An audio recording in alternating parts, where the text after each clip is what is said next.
It's Tiger Talks Wrestling live from the Speaker.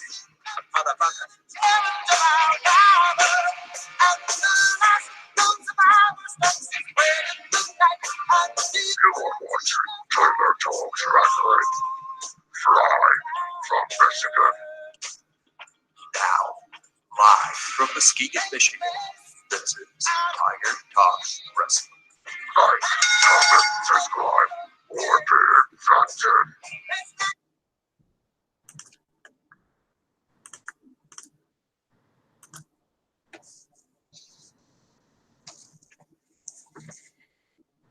Well, welcome everybody to Tiger Talks Wrestling for the first Q&A session of Tiger Talks Wrestling of 2019. And of course, I would be remiss if I don't mention welcome to my guest here tonight, the one and only former six-time BUIW World Heavyweight Champion. So many other accolades I could go with here, but I'll just throw out this one, the King of the Mountain, the owner of NUW himself, Nevon McDonald. Welcome to the show again, man. I know everybody is just so happy, right now, seeing my face on their screen. And I am happy to be able to bless all y'all here on this Tuesday to being on this Q&A. And you're welcome, Tony. Oh, thank you. I'll get right into it because there's a couple things that popped up in here. One thing I got to take care of real quick. Gunshot mentions, hey, Tony, sorry about the Twitter group chat. I'm not the one who made that. That was King Dominator. I don't have a problem with you. I think you're a cool guy. There was something that happened over the weekend. King Dominator took some things wrong from tweets that were mentioned from other people involved, and I told him that everybody involved in it needed to grow up, and he thought I was just saying he did. So that's what that is. Whatever. I was just saying that everybody else did, and I was getting out of it. Very well. So that's what I'll say about that, and nothing else. One of your favorite people to see and talk to that's usually in here for these in the live chat, but also from a lot of my prediction shows, and he's been part of the, let's see, what was the last show? The 1 year anniversary maybe that you were a part of as well, and he kept popping back in anytime you were in there, it just seemed like. Riley Oh, Bates. God. Oh, I think I know who you're talking about. Look, oh, Lord, I hope these people, they better come correct, Tony. I'm telling you right now, I ain't going to take no bullshit from nobody, okay? They better come correct. Everybody watching live, you better come correct. I'm not dealing with no shit. But well, Riley Bates posted before we even went on the air, says, oh, when this starts, tell that little weasel to kiss my ass the next time he wants to answer someone else's call out. If you want to challenge, take a 9-hour flight and you'll know where to find me. This boy is crazy. I better go get a pen or something and get one of my pictures and sign an autograph to send it to him or something. Because really, something is wrong with this boy. He is damn near obsessed. Like you said, before we even got on the air, he talking some shit. Boy, yeah. I ain't going over there in no South Dakota to wrestle you, okay? If you really want to see me, come on over here to the 845 and we can work something. But I don't think it's going to happen, me coming over there. 9-hour flight, forget about it. For you, forget about it. And then at 6:01 p.m., since we were supposed to start at 6 o'clock and we're late as usual, That's me late. Yes. A certain individual who you're pretty familiar with from NUW, JJ the Pitbull Cordero, says, what's the damn holdup? Oh, Pitbull, man. You could wait a few minutes. It ain't going to make you or break you, for God's sakes. We here now. And he also says, there's a bug on your headrest behind you, Nevon. You know how much I hate bugs. Ain't nothing up in this Benz. I'm telling you that right now. My car, fresh and clean. No bugs infested. Mr. Awesome's in the chat room, says, Nevon! All in capitals with an exclamation point. I love Mr. Awesome. Mr. Awesome, one of the favorite people I've gotten to talk to, for real. Mr. Awesome, Tyler, you are the man. He's pretty cool. I appreciate it.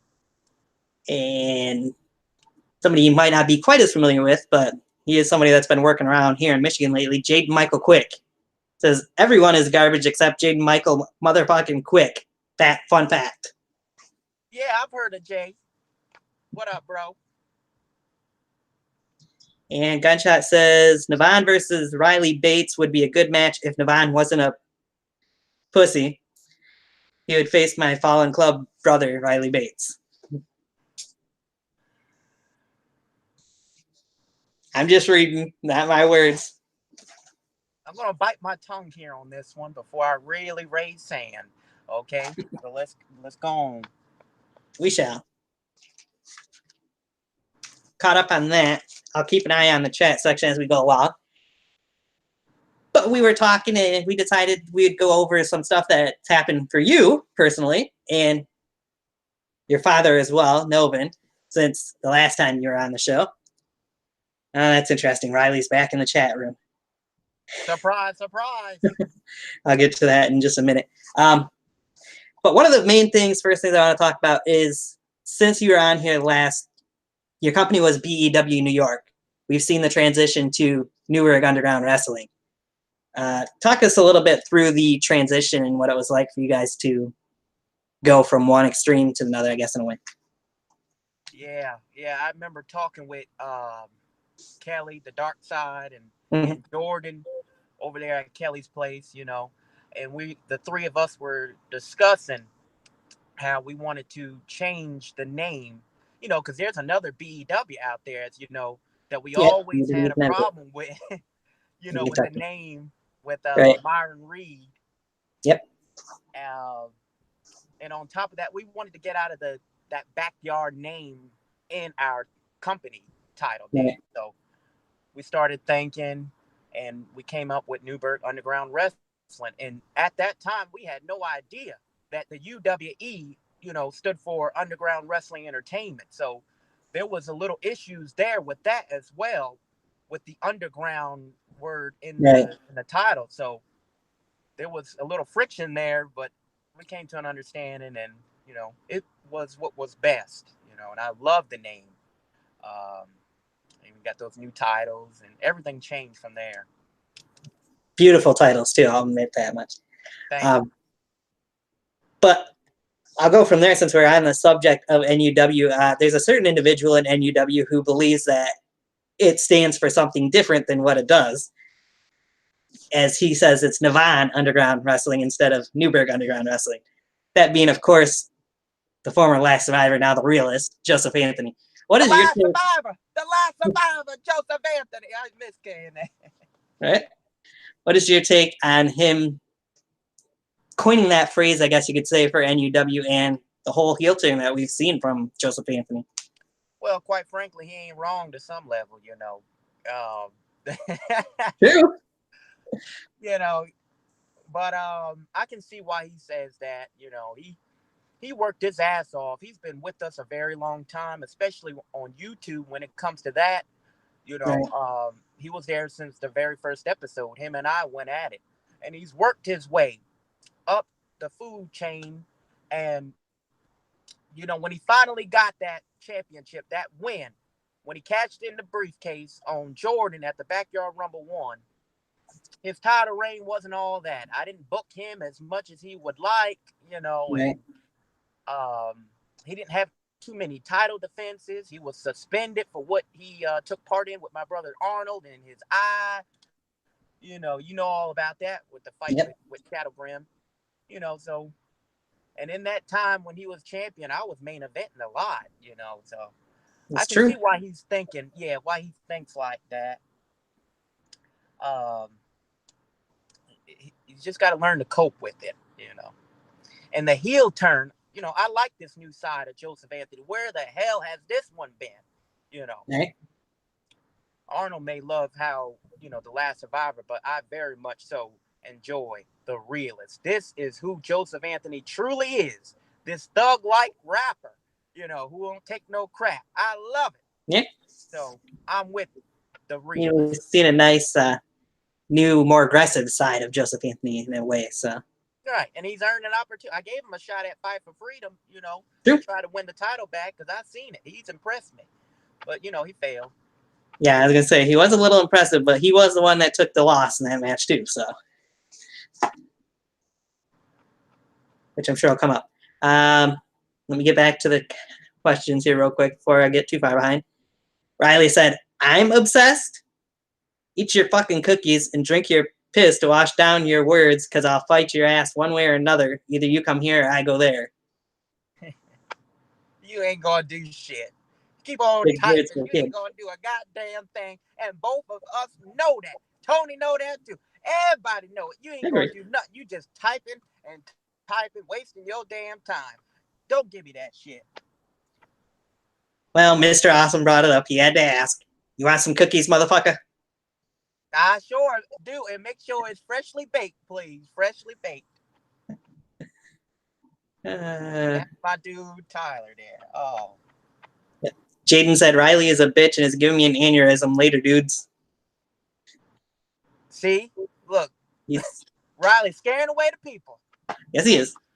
Cool. Wouldn't be the first time. Nope. I think, but still. Gunshot says, Nevon, what has been your favorite match that you have done in NUW? Oh, hell. And NUW. Does that include BW2 all together? I say let's just go with NUW for now. NUW. Okay. Oh. All right. I've had a lot of great bouts here. A lot of them are just coming to mind right now, just flashing all them. Cameron Jackson, Yankee, everybody. But to pick one.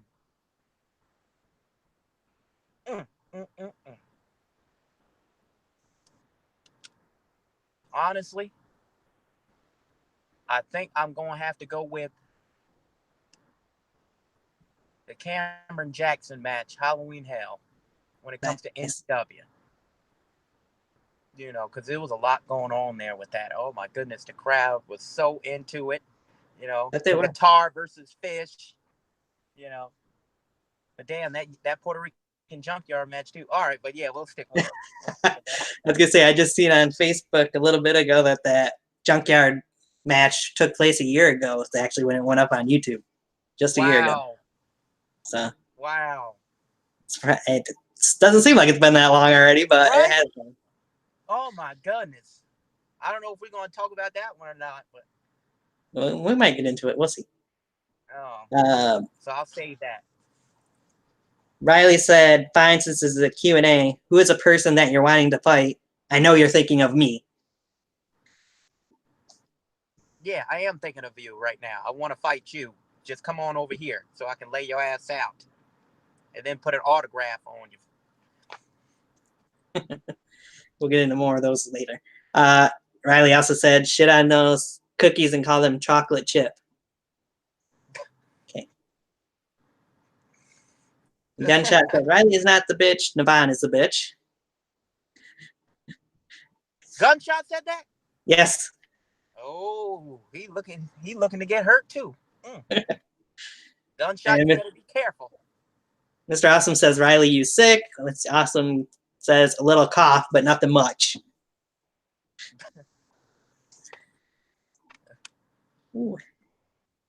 So, since we're talking about the transformation from BEW New York to NUW, one of the first feuds, if not the very first feud you had, was with Yankee, the difference maker, as we were talking about. I believe there was a match that wasn't for the hardcore title. The Junkyard match was for the hardcore title. That feud got pretty personal, actually. Yeah. So what was that feud? What was the biggest takeaway for you coming out of that feud, would you say? Wow. That really made my my whole transformation from heel to babyface really something, because I've worked more as a heel throughout my time with wrestling. But, I knew if I wanted to wrestle Yankee and get into a, big time storyline that I really enjoy doing, I'm going to have to be the babyface. Mm-hmm. Because there's no way he's going to be, a babyface. He doesn't like that at all. Right. He doesn't even want to think about it, I don't think. I imagine that. So, yeah, it was very interesting. And he had that whole idea with the Murder Club around that time. Mm-hmm. At first, I wasn't really feeling it too much. And I think he explained that in the past, and that's a fact. But then as I, really discussed it with him and how passionate he was, and he knew he'll be able to deliver and make sure this is something people would enjoy, and bringing everybody into it, with the Murder Club. Yeah, and as you saw, it was really good. I really enjoyed working with him. I don't mind mixing it in with bigger guys, people who are really bigger than me, because it makes me look stronger to some degree. Like, oh, I'm hanging in there with someone like as big as this, that proves my toughness and that I can take, punishment that they can dish out on me, and I'm coming back just as much. In that Texas bull rope match, who came out on top? It was Nevon McDonald. Yep. That wasn't the same ending in the junkyard, Puerto Rican junkyard. Hell no, it wasn't. My family, I had my sisters there. They was crying, and I was a bloody massacre. I was just a mess.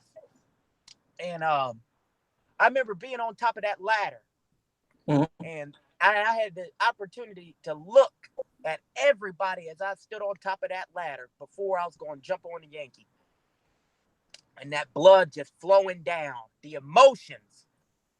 And I thought I was going to hit a frog splash. But that didn't necessarily happen. I kind of botched that because, the way it was, the ladder placed on that hill-like ground. And I thought the boys would hold it right to make sure I won't fall, but that didn't happen.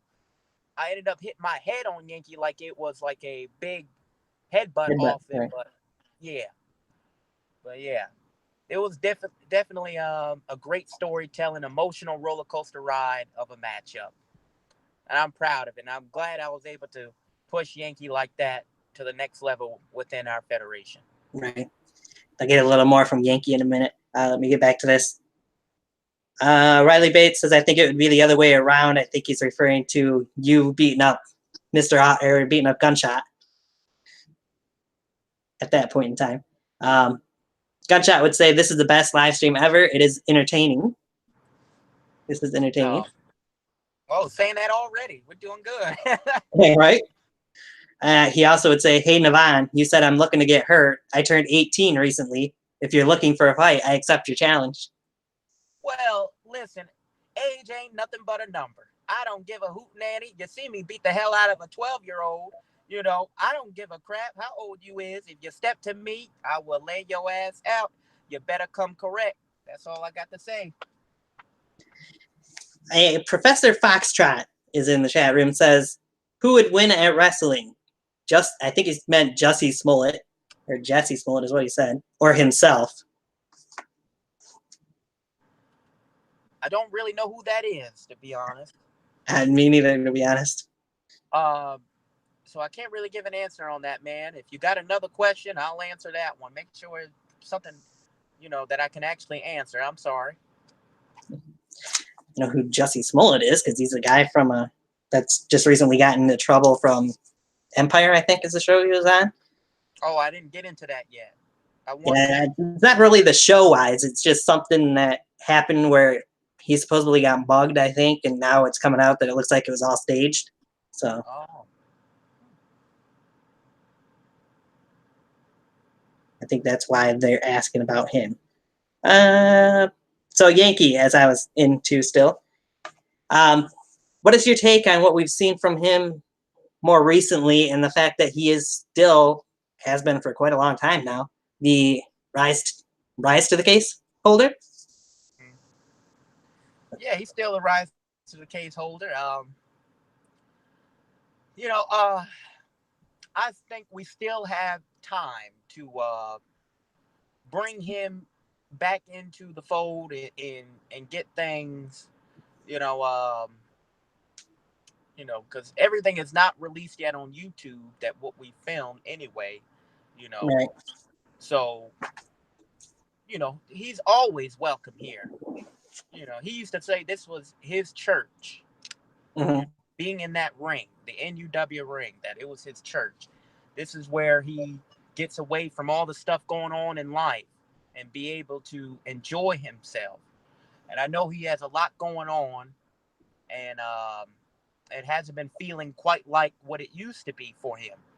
But I think within this year, this upcoming season, if he were to come back, which I have a feeling he will, that things will be a lot different in a better way for him. So I hope so. I know he was one guy I kind of missed in the King of the Yard too, which we'll delve into that subject here in a little while. But Gunshot says, "Hey Nevon, who do you like better, Cameron Jackson or Shadow Grim?"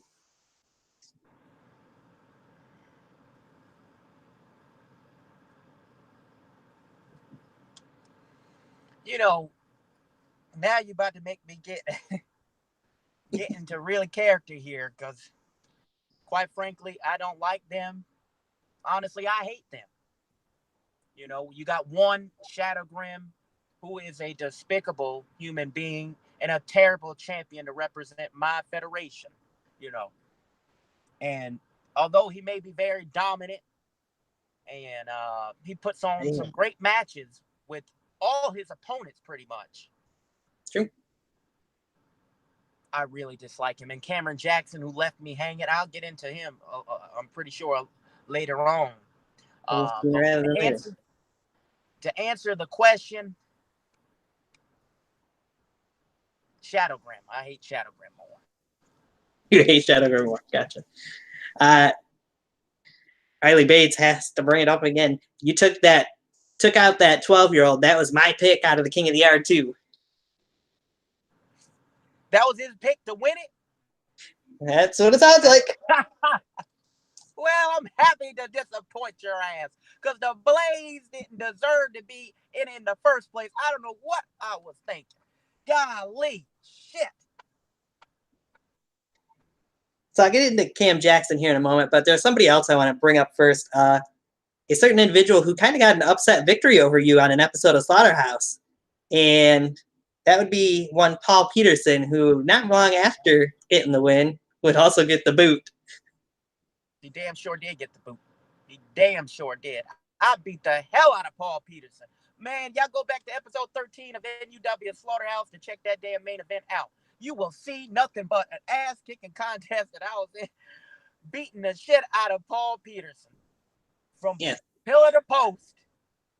Paul Peterson left there definitely battered, beaten, and bruised. And it's the funny thing I'll say, because also during that taping, he had to face Shadow Grim not once but twice before wrestling me in that matchup.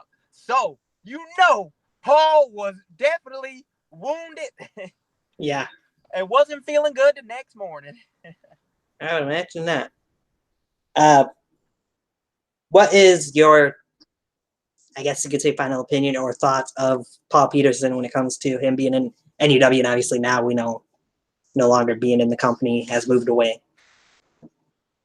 Paul, one of the toughest son of a bitches that I've ever met in my life. The boy went up in there with everybody. I booked him to face, and he took a beating from majority, every single one of them, to be honest with you. And I am so happy that I gotten to know him and had him aboard on our team, on our roster, because he was somebody who helped out whenever I needed him to do something or to make somebody look good, and he never complained, really. I really enjoyed Paul's time with us here, and I was happy to put him over, because at first I actually wasn't going to be honest with you. Yeah. But then I got to talking with some of the boys on the roster, and then my eyes really opened. I'm like, yeah, this is a good way for him to go out with the victory that he truly deserves. Now, he had to take a beating to get it, but he deserved. Yeah. So I'm going to read what Gunshot had to say, but let me respond to it before you take your words to what he has to say. He had to wrestle a 12-year-old because Nevon can't defeat a grown man. I object to that, because you may have taken out the Blaze, but you then went on to defeat a legend, if you will, in the community in Corey Graves. So hell to the yeah.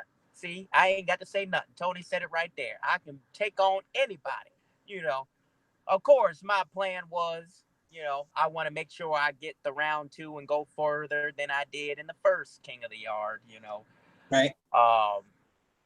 and I did. Sure, I the overall certainly plan was did. to make it to the finals and win, but I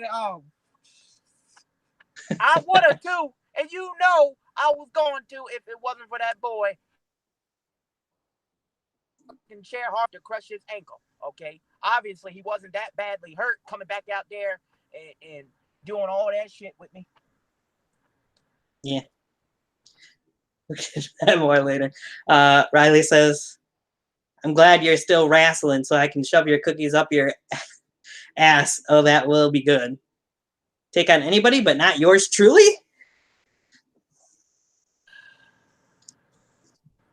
Take that right there. Just take that. Take it right there. All right.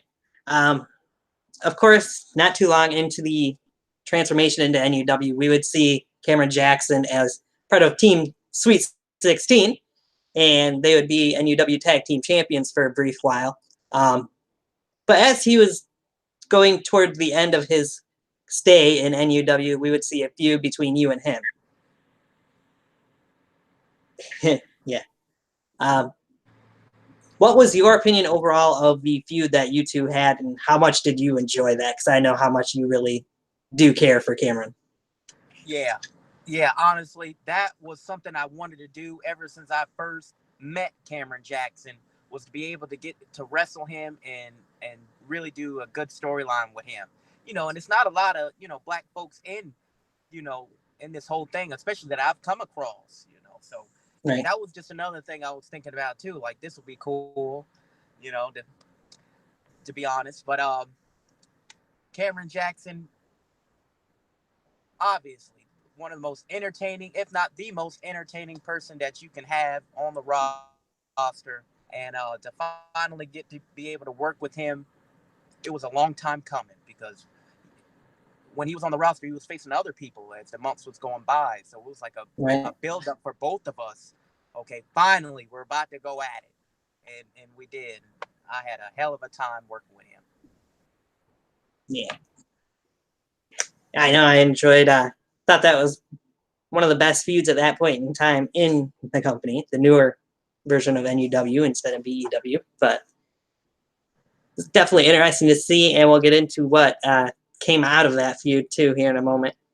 Mr. Awesome says Nevon also beat Chaz Evans too. The Rising Star got checked. Hey, preach, Mr. Awesome, preach.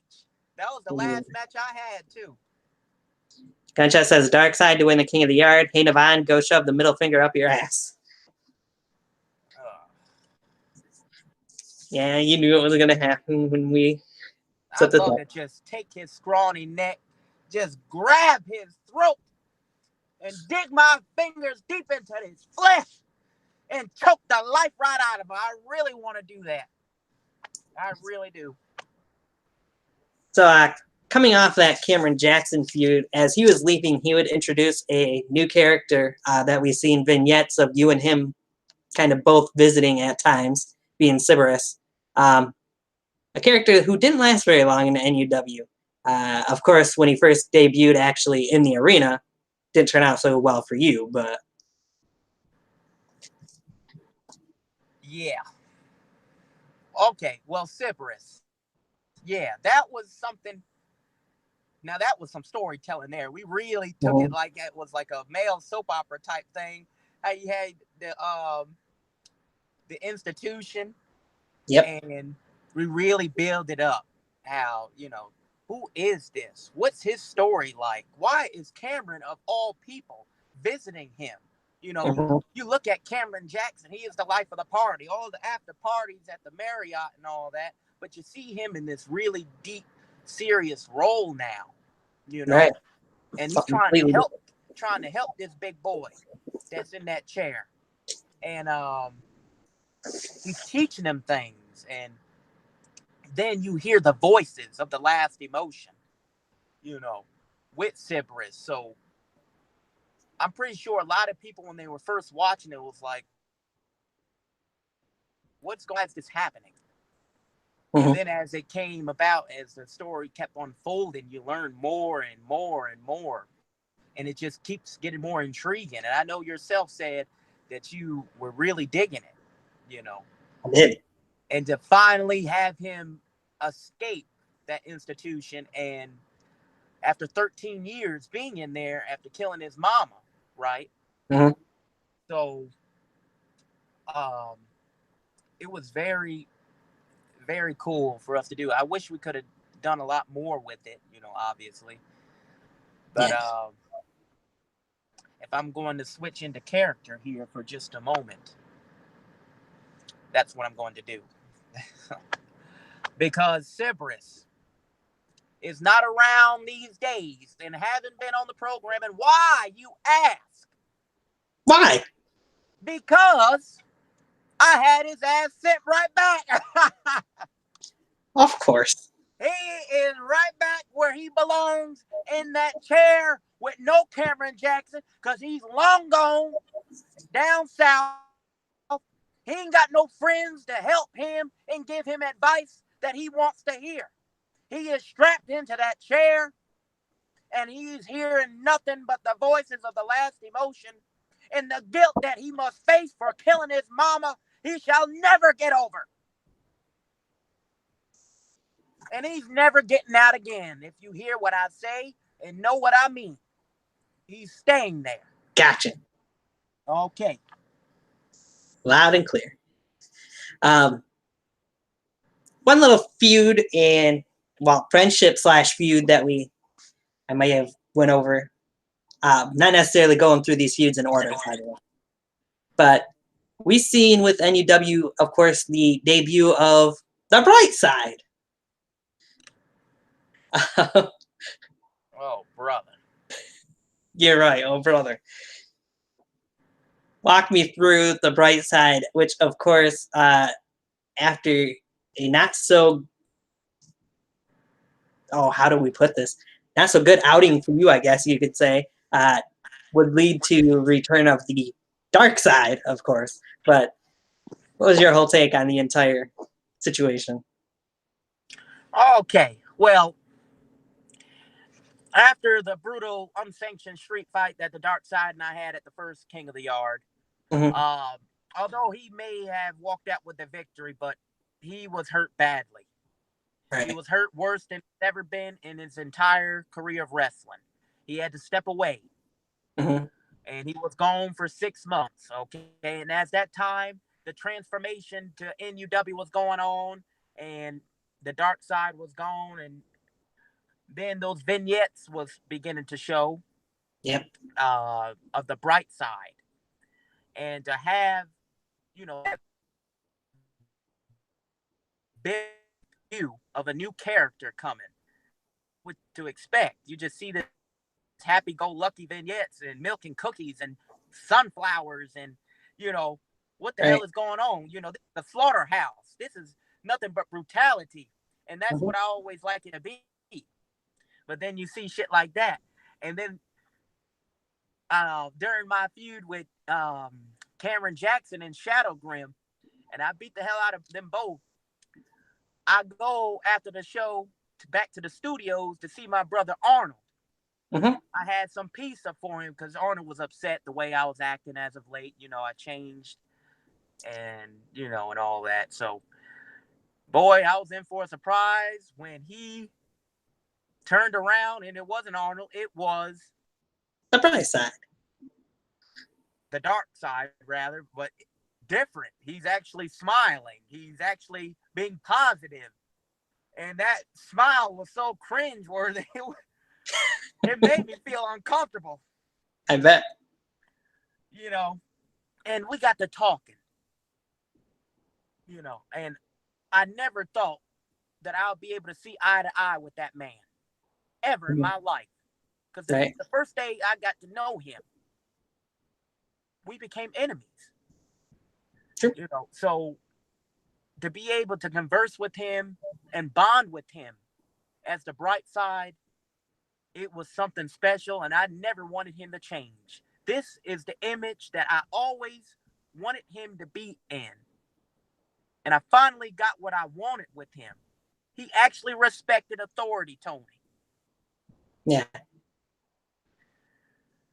But then I guess things changed, as you know, with Pitbull come through and messed up the Dark Side's head again. You know, Yep. it's a lot going on in his head. He's got a lot of scrambled brains, you know. It is. And the Dark Side returned and everything went to shit then. So Surprisingly, we haven't seen much interaction between you and the Dark Side since the Dark Side made his return, I guess you could say, either. But I'm sure we will somewhere down the line again. Oh, you know it. Mr. Awesome commenting towards the whole Sybaris situation. Damn, Nevon, better not say that out loud. The Stark Supremacy is known for possessing people in their care and love adding new souls.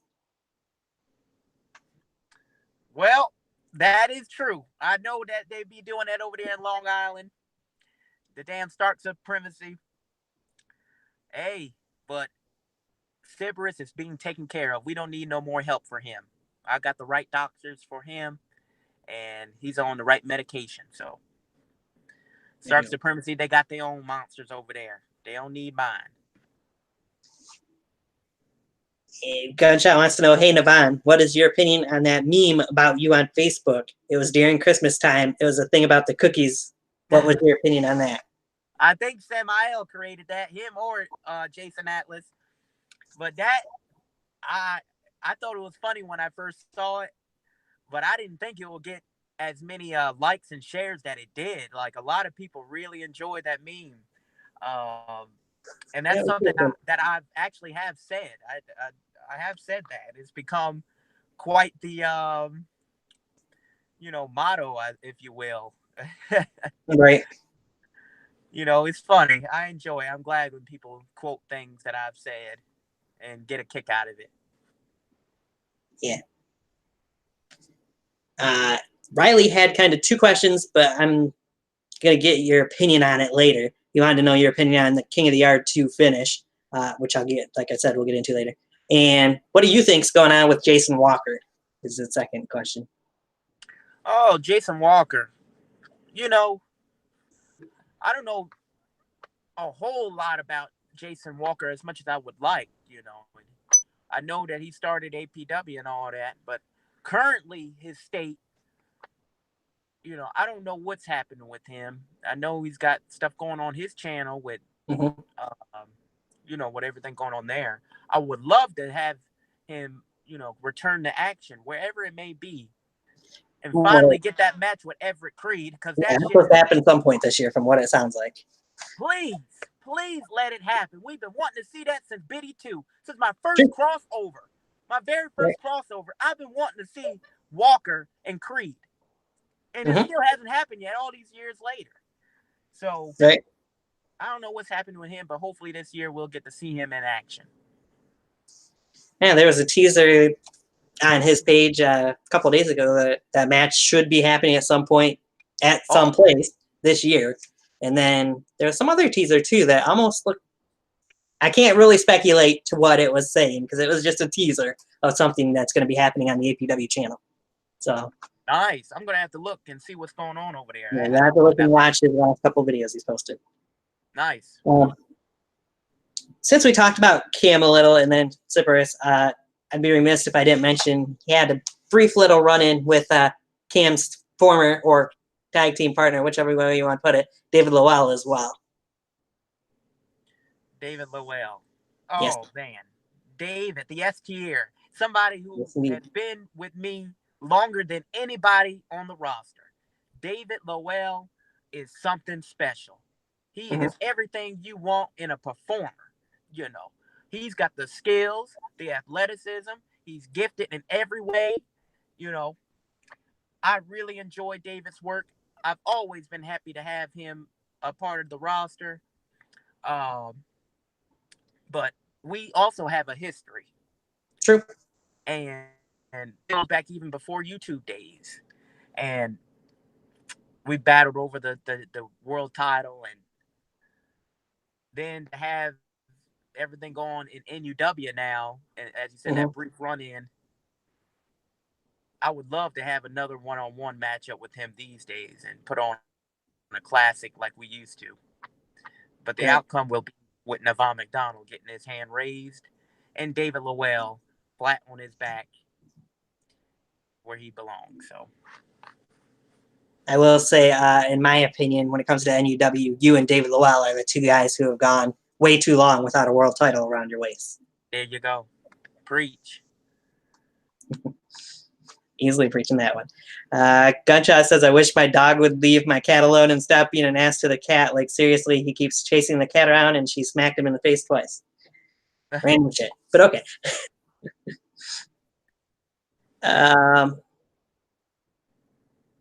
Yeah, that's almost it, other than one other person to talk about feuds-wise in NUW as of late. The most recent feud that you've had was the Sauce, Mike Perillo. Oh. Yeah. Mike Perillo. Boss of the Sauce, whatever, if you will, you want to call him. You know, Mike, he's been with us a very long time, too, you know. Although he's had gaps, you know, where he would take a hiatus and leave for some time because he was dealing with an illness, if I'm not mistaken. And, but yeah, I know he was very happy to be able to work with me for the first time, and the feelings was mutual. And those segments that we did with Sauce TV, you know, it was my idea to do that because Mike is so charismatic. You know, he's really fun. If you talk to him, you know, he's going to make you laugh. So I was like, he needs to have some, right? Yeah. I remember he was on the show with you. He will make you laugh. So I figured he's got to have some type of thing on the programming. And that's when we thought of Sauce TV. And those segments were really cool. And I was able to work with him there and build something up to fight for freedom. But ultimately, he failed and wasn't able to dethrone the king of the mountain. You know, so there's that. Sucks for him, but that's true. Good luck next time. I will say this, having Sauce TV is quite a groundbreaking experience, so as to speak, to have as well, because you don't really see the talk shows like that in backyard wrestling. Yeah. So. Yeah. YouTube wrestling. And we're gonna see more. Good. Mm-hmm.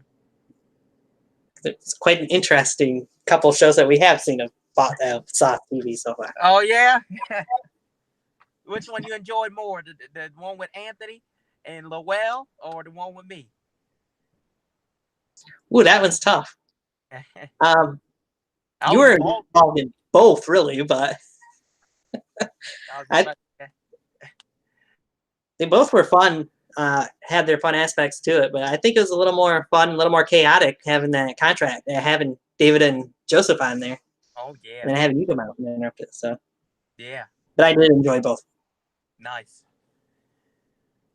Gunshot says, hey Nevon, out of all the titles in NUW, what is the title that you want to win? Title, of course. The NUW champion, you know. But I wouldn't mind holding that hardcore championship too, because you know I can get down that. You know, I can be hardcore. Everybody know that too. You know, not just a regular singles wrestler when it comes to down and dirty too. Right. That Continental title though is so pretty. It is really pretty. I wouldn't mind holding that too, but of course, if that's so here, for that reason alone, we want to be the NUW undisputed champion. And we've seen you get your shots at Shadow Rim. They haven't turned out so well for you. Oh, you just had to wear it in the ground, don't you? Hey, you brought up the NUW Undisputed Championship. I had to mention it.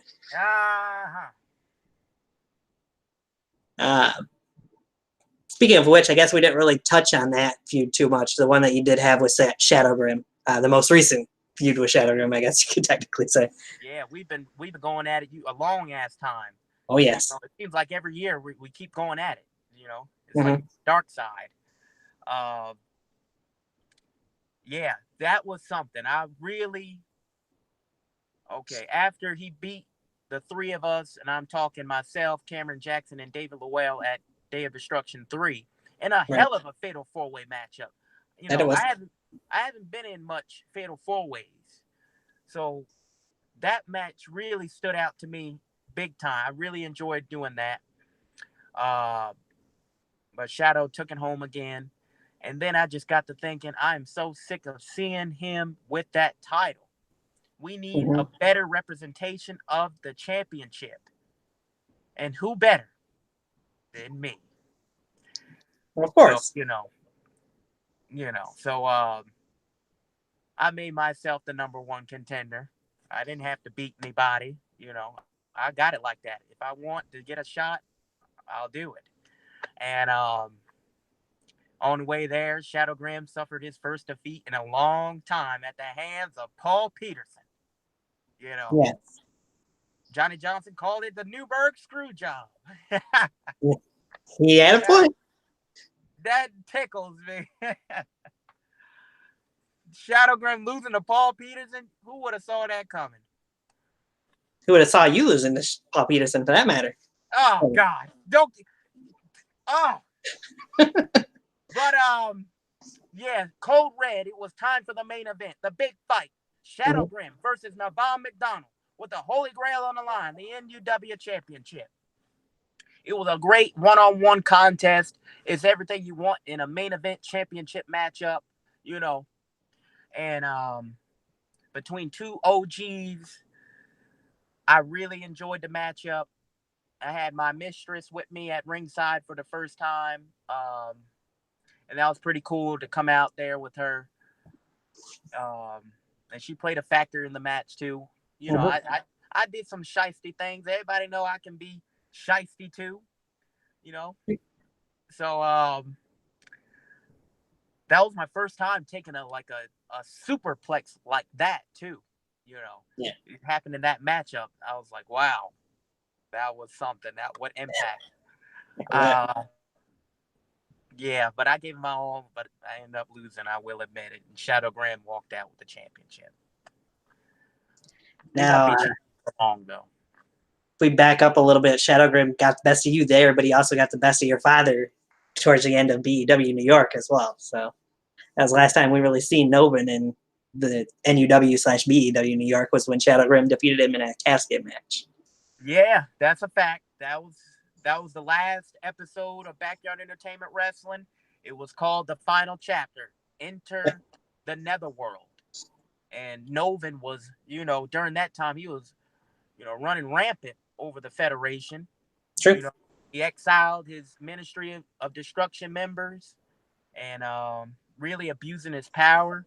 Shadow Grim was on his way of winning that Backyard Rumble too. But what he do? He canceled the whole damn thing because he couldn't wait to get out there to try to win the BEW title. Right. So when you really think about it, he was like a cancer to the Federation. And Shadow Grim was the hero to save the Fed. And that's where Nevon ended up coming back after Novin was put to rest in the casket, along with Tabitha. True. And that's where Shadow Grim's year plus of dominance, in my opinion, has really began. Yeah. So, haven't seen him lose that often. Get back into some comments here. There's a few of them. Gunshot says, I think it's funny that Mike Perillo poured all that sauce on you. That was pretty funny. Who said that? Gunshot. Gunshot, let me tell you something. I hate tomatoes. I hate tomatoes so much. And Mike Perillo's nasty ass mama sauce is the worst tomatoes that you can have. It is disgusting. The vile smell. He hyping it up like it's good. No, it ain't good. It's disgusting. And he poured all that glump sauce on me. Oh, goodness. It was really such a humiliating moment for me in my career, to have that happen to me. What a sore loser is Mike Perillo. Come on. You can't take a loss like a man. All right. I'm sure you probably haven't seen the last of him, but we'll see what happens. If he knows what's good for him, he better stay out of my damn way. We'll see. That's all I got to say. Now I'm going to change this up a little bit from how he put it because that company doesn't exist anymore. Hey, Nevon, what is your opinion? He says on the BCW guys, now GLWA, the Mark Williams, now Eli Shelton, Jason Page, so on and so forth. H2. Absolutely. Oh, I love them boys over there. I really love their federation, you know, and all that build up all the way to when Worlds Collide 2. You know, I really give them much props and all the respect, you know, for at all both years, you know, with that when Worlds Collide. I wish I could have gotten to go at least one time, you know. But there's still time to do that. So, Yes, sir. you know, Mark Williams is somebody I really enjoy. And I would love to tag team with him more so than wrestling him in the ring one-on-one. Because when you think about it, you know, those two characters, what great heels. And to have them together, good God almighty, despicable team. And they'd be easy for people to love to hate, that team. That's right. That's what we will definitely relish in and go for. Right. Kind of answers Gunshot's second question because he asked if you would ever have a match with Mark Williams. I mean, I would, but like I said, I prefer to be his tag team partner. Along with Jason Page. I like Jason Page too. I would, however, I would love to wrestle H2, and I would love to wrestle Jack Brown. Ooh. Yeah. A little more. When it comes to them over there and over that way. Mighty Nitro. Goodness, there's a lot of talent over there. We thank you for that. I was just happy to be somewhat of a big part of When Worlds Collide too, for that matter. Yeah, look at you throwing them clotheslines. I never thought that I'd see Tony hit a clothesline, and the fact that it was so clean. Man, that was really impressive. And a Hall of Fame induction. That's awesome. Yes. I got a lot of praise from other people at the show too for that clothesline, so I appreciate that. No experience. That was just the first time hitting anybody with anything. So very good. Mr. Awesome wants to know, and this is a good question. Nevon, who do you wish to see return or show up more in NUW? Return or show up more? Judgment. I really would love Mr. Judgment to come to the slaughter, you know, besides the King of the Yard tournament. I would love to have him a part of a show and some episodes.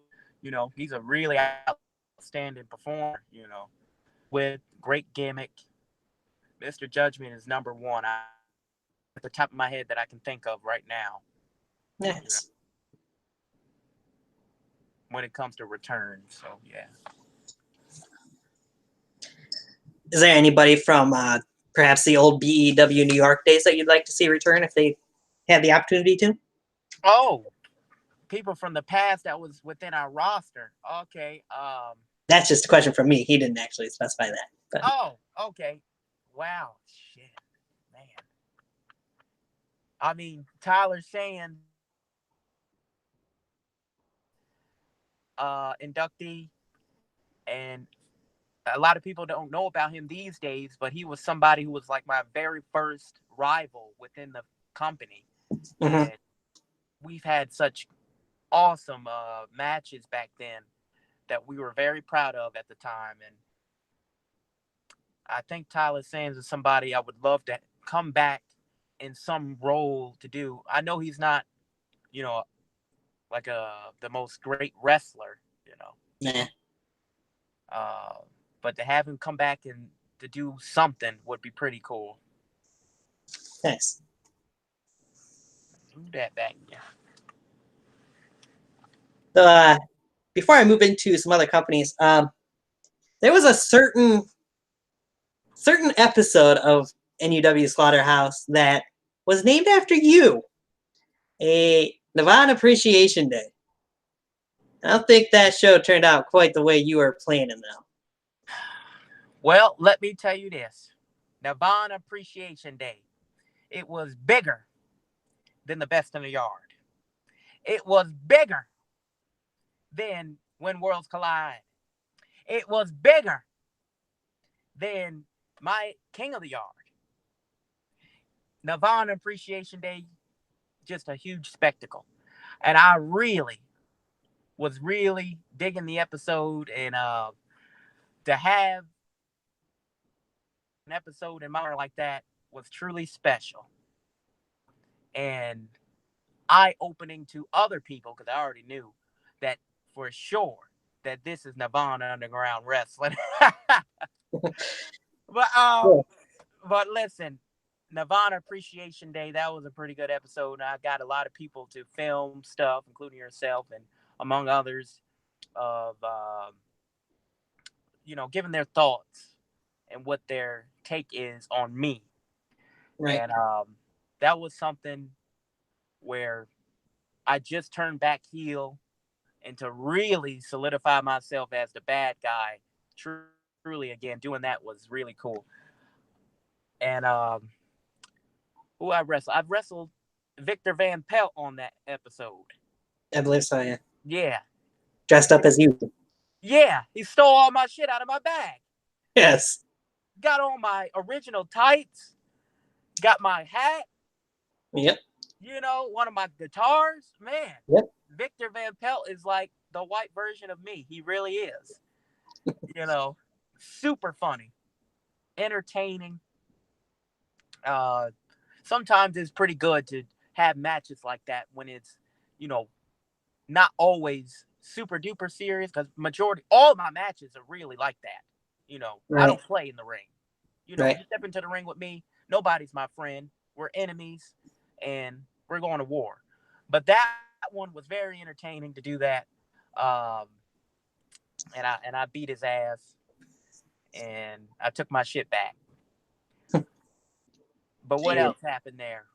Why didn't it go exactly my way? Refresh my memory. I'd have to look back too. It's like something happened towards the end of it. Oh, the Pathway of Revolution debut. No, they Yes, debuted an episode before that, and they all had guitar. They had a guitar for me. That's what happened. Mm-hmm. And that was pretty cool to have Kid Christian, J.J. Adams, and the Prodigy really back into the fold with us, like how we used to. Right. Just back then in 2015 when they first arrived on the scene, they were invaders.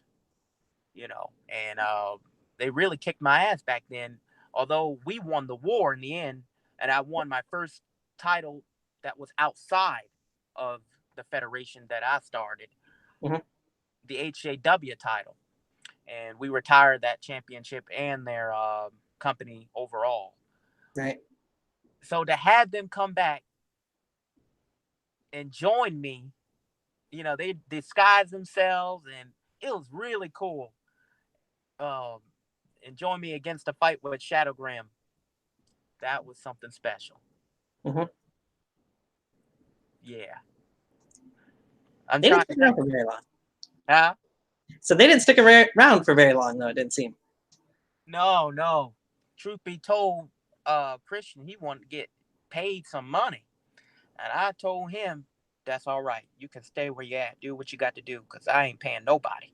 Right. It's a privilege to come over here and wrestle in the ring for fun and do all the stuff that you want to do, in the ring. Because I let people do whatever. I decide, of course, who's winning. Mm-hmm. But when it comes to moves they want to do and all that, they have the freedom to do that. Right. I ain't paying nobody. I wouldn't. Yeah, I got enough to pay for.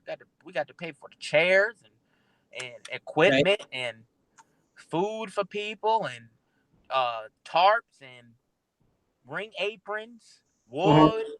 Well, I can go on. This shit ain't cheap. I believe that. What I look like paying a wrestler too. Man, get out of town. Right. All right. we're gonna delve into. You made a few appearances last year in UWE, in Underground Wrestling Entertainment. First feud we'll touch on, I believe it was pretty much one of the first ones there at that point. You had the feud with the Disease of Atlas, which we would see out of that. You'd actually win a match where NUW is now allowed to show up anytime, any place in UWE. Yeah, the Disease of Atlas. Man, I'm going to be honest. I've wrestled Jason Atlas before a few times. Mm-hmm. And but this one, the Disease of Atlas, is a hell of a lot more aggressive, you know, and he will knock the wind out of you for real. Like, I came into the match pretty much underestimating him, you know. I'm be honest, I did. But then I remember he hoisted me up and driven my back straight into the UWE shed. And I mean the corner of the shed. Mm-hmm. Not the wall, like it was the corner of it. And that really hurt. And he did a number on me. I remember I was a bloody mess. But ultimately I came out on top, as y'all know that I can and always will try to do. And yeah, I did it for NUW. I did it for my federation. Right. Mr. Awesome says, man, I remember them HJW/BEW days. Oh, And I'm glad he still remembered that, because that was our first time meeting up with other people from somewhere else, you know, when right. it comes to meeting folks, you know, from other places. So that was really cool. That's when Christian and Jordan first went at it. Right. And that opened the door for Jordan to enter into the professional wrestling scene. And them two, they didn't get along leading into that show for real. Like, Mm-hmm. they legit was out. I was thinking the match probably is not going to happen because they kind of got some egos on them. And you know what I'm saying? They talking Mm-hmm. shit to each other for real. I'm like, listen, guys, let's just have fun, you know. And then they end up being the best of friends. And you know where Jordan is now, thanks to all that. So, yep, doing well in the Indies. Gunshot wants to know, Nevon, will you ever go back to UWE? sure, I'll go back to the UWE because there's some unfinished business. You know, Nevon never forgets. You know, sometimes I forgive, but I'll never forget. And the last time I was there, you know what happened on Stranger Tides. Mm-hmm. When I competed for the UWE Heavyweight Championship of the World against Rick Rios. Yes, sir. My first UWE World title shot. And that was something I was very proud of going into anyway, for the simple fact that I was able to wrestle for the VTW World Heavyweight title. You know, I wrestled over here in my company for the world title. Right. So on the mind was UWE at least one time to be able to face for that, and I was able to do it, and I wanted to win. Right. But that damn TJ Sakara, big ass tree that he is, screwed me out of the victory. And he did. So there's some unfinished business there, and one day I will return to handle that business. Yeah, because it did look like at points during that match that you were going to win the UWE World title. So that's right, undeniably. Mr. Awesome says, Rick, damn it. Yeah, Rick, and the way he said that, I wonder if he's talking about, because we were on a car ride one time, and it was going to VTW, and it was one of the Halloween shows one year, and Rick was having his headphones in, really jamming out to his music, and I had like a Charlie horse, you know. I'm pretty tall, and we had back here Everett and myself and Rick, and I'm in the middle. So I had that Charlie horse going on, and I was in severe pain. And I was just like needing help from somebody. And I was asking Rick to lift up my leg get my boot up so I can put it on the wrist, to put my leg up to stretch. Mm-hmm. So I was like, Rick, yelling at him. He's not listening because he got them headphones in. I was like, damn it. And I was just shouting out. And I'm like, and then I shoved him. But yeah, that's what comes to mind with that, the way he said that. And I don't think he was thinking about that, but I was. Yep, I remember hearing Creed tell it. Cram! Oh!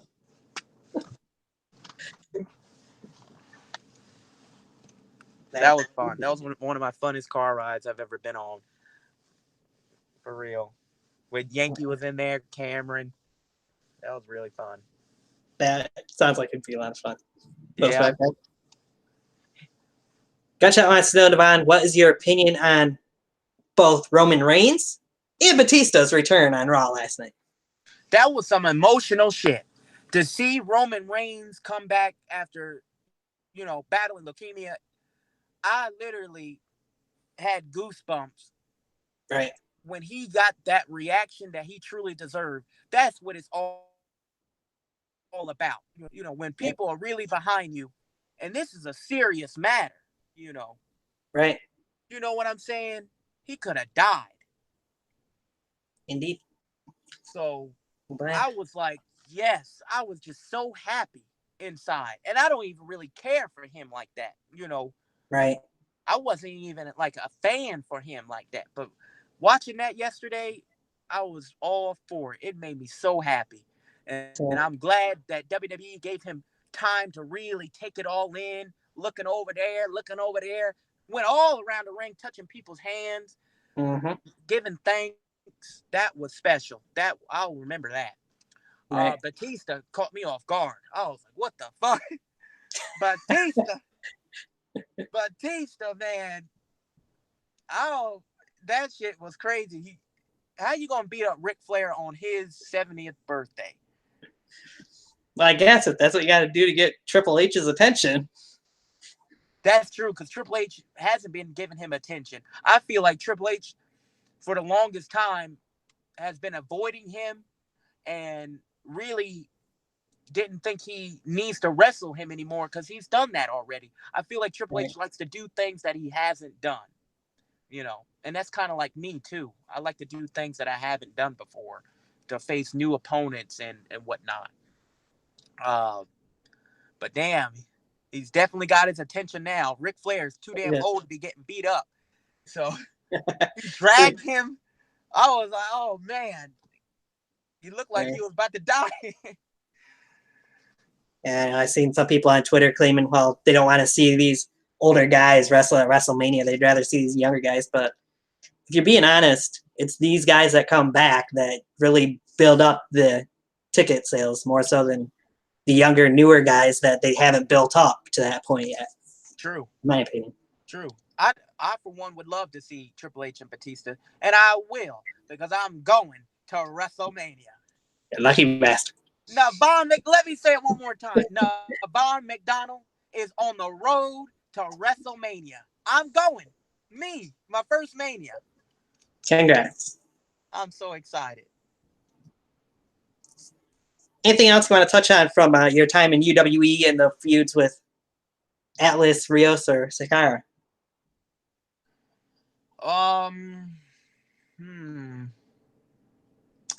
I think we covered it all. I think that's all right. I enjoy being there. I like going. They got some good pizzerias over there too. Oh, really? Yeah, they do. And I went to Chick-fil-A one time with the BOC, Balance of Chaos, and they put it on their little show that they be doing sometimes. Yep. And that was pretty cool to do that. I love Chick-fil-A.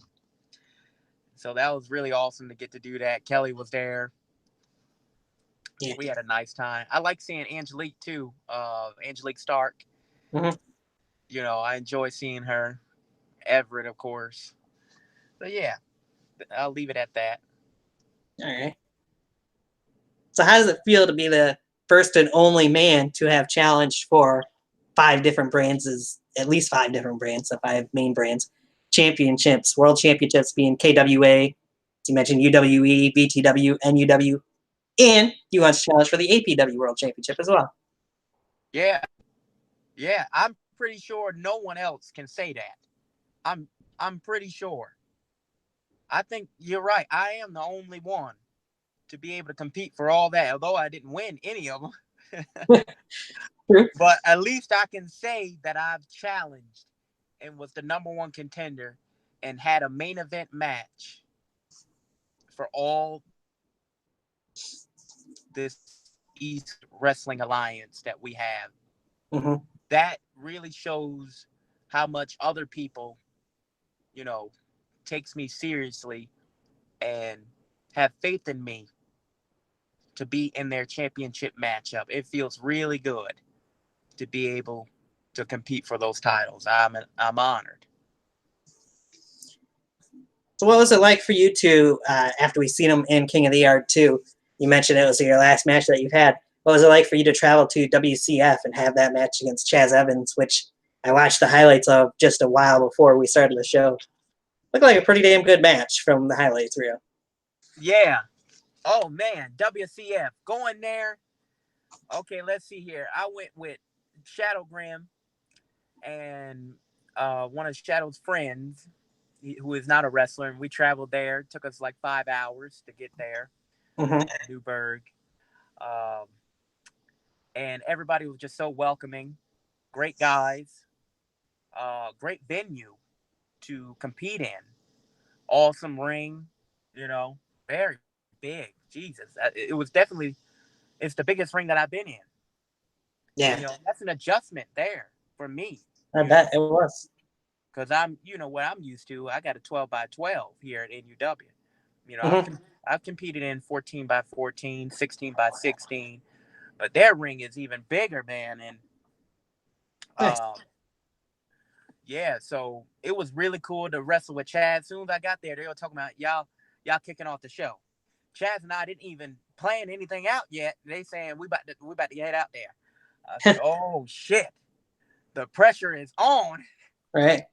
And I don't know any of these folks. And that's a huge thing, for me to go into somewhere and people don't even know who I am. You're supposed to know Nevon McDonald already. Right. That's my line. And so I had to go out there and I had something to prove, I felt like.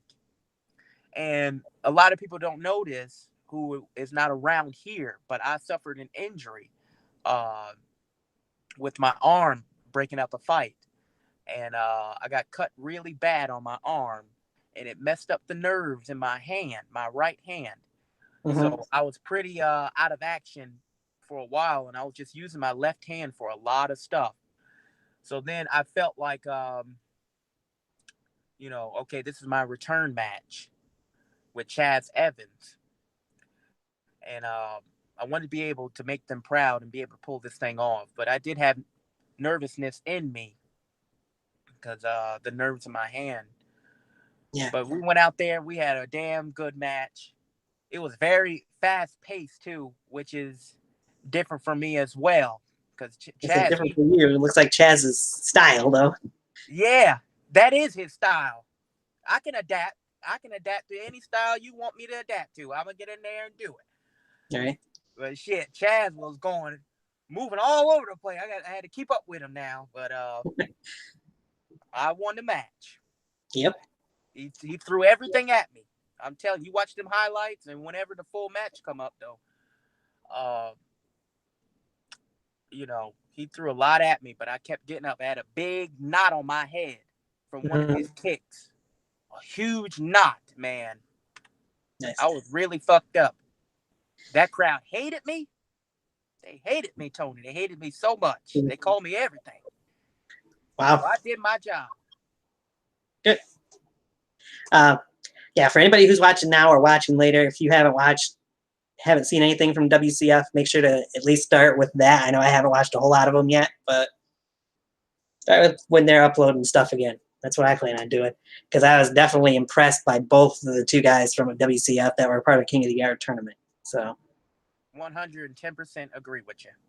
I'm happy that you were able to see them, and get to know some of their stuff, know their names now. you know. Mhm.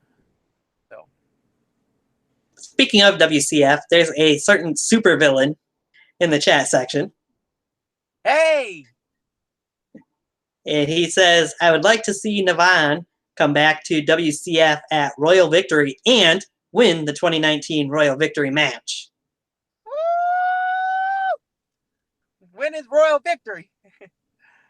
We'll have to see if he responds to that. That's He a also nice had- name. What a name for a show, Damien. Royal Victory. I like that.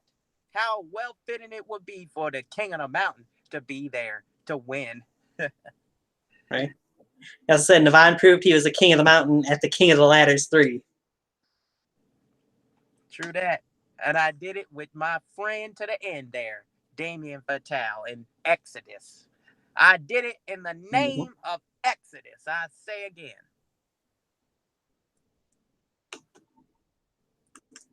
And Damien wants to know, how are you, my friend? I'm doing just fine. I'm doing really good today. And I want to thank you, Damien, for taking your part in King of the Yard 2 and taking care of business with Shadow Grim.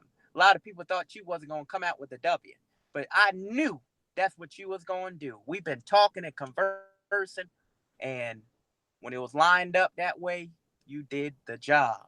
So I was happy to return the favor for you against Chaz Evans. He says, in the name of Exodus, Mr. Awesome said, either start with the new episodes of WCF when they begin, or, he makes a good point, the King of the Yard 2 performances by Fatale and Evans. Which, if you haven't watched King of the Yard 2, then yes, definitely make sure you take time to watch that. Those two are the MVPs of the damn tournament in my book. They really went out there and did what they were supposed to do. They did. I'm just telling you. I knew when I was talking to them to gather more recruitments for the show, you know, that they were the right choices. And I was thinking there was going to be some more coming along with them. You know, Chris Idol, he got hurt. He was there, but he got hurt. He had his foot really in a brace or cast. But they represented. Yes, they did. Damien says, anytime, my friend, I got you as for helping out with Shadow. And thank you, it was an honor. Adam Anderson is also in the chat section now, says WCF is the bomb. TheBomb.com. All right. So now we'll move on to another company. The main one that's left to talk about, really, I suppose, in a way. There's a couple others that we'll mention that you have appeared in, or your father has appeared in, I should say. VTW. Somebody who we didn't see a whole lot of last year and haven't seen yet this year. Who knows if we will at any point. You made a few appearances, though, last year and a couple of years ago. The first thing that you'd have to mention, though, is at the very first episode of Vindication last year, you got your one-on-one match with D-Lock after all the hassles and everything that went down after Best in the Yard 3 weekend. Yeah. D-Lock. The shiesty weasel that he is. Oh, my goodness. D-Lock, you know, he was somebody who, if you remember, Tony, I was on here with you however long ago, and I said that D-Lock is one of the top 3 guys that I want to face. You asked me the question, Nevon, who do you want to face? Give me 3 names. And D-Lock was on that list. Yep. And I finally was able to step into the ring with him. And leading to it, it wasn't going to happen. You know, the bookers there, they were saying, we can't do this match, you know. Yeah. We need you to be in this, D-Lock, you know. D-Lock was going to give up his opportunity at the World Heavyweight Championship that he's never competed against, you know, or competed for. Right. To be able to face me. Mm-hmm. You know, dealing with somebody who also during Biddy 3 weekend, he said to me, Nevon, I'm going to retire at Biddy 4. Right. I want you to retire me. I want you to be my last opponent. That's his words. And I said, I can't do that. I don't want to do that. Right. You know, it should be somebody who, that, you know, is right for that, because I didn't feel like it should be me. You know, the history, I feel like Dustin Reagan would be a great pick for him to Yeah. have somebody end his career. But finally, after like the longest time, we were able to have this match on Vindication. It was the main event. Mm-hmm. That Vindication, the first one, and I had a good ass match with him. I really enjoyed it. It was a great one-on-one contest. No weapons, no Right. shystiness, just two men battling it out. Mm-hmm. Two cowboys, if you will. And although I really put his name down in the dumps leading into it, you know, because that was Mm-hmm. one of my favorite promos that I've ever done when I did it on him. I was in the basement. I just remember that promo. It was really good. They got it on the VTW Extra channel. Right. And I was shooting and everything. I'm telling you, if you ain't seen Nevon McDonald like that, I advise you to check it out. That one. Yeah, definitely. But he proved me wrong, didn't he? You did. Because he beat me 1, 2, 3, and he Yeah. gained my respect. And then he went on his way to face for the world title, which he deserved. Yes. Now, of course, that same show that he went after the world title in a triple threat match, you had a little business yourself that very show, as you would enter the Reunion Rumble. Reunion, yes. Now, the first thing that we have to mention, a certain individual decided it'd be fun not to just point a finger in your face, but Tyler Aiken decided to put a finger in your mouth. What do you want me to say? I don't know. What do you The got to say? ultimate disrespect.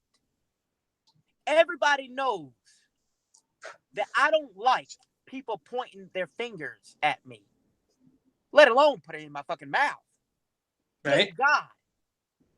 I find it really disrespectful to the point where I think you're trying to say you own me or something. When people point, it's very rude. My mama always taught me you shouldn't point at people in their face, you know.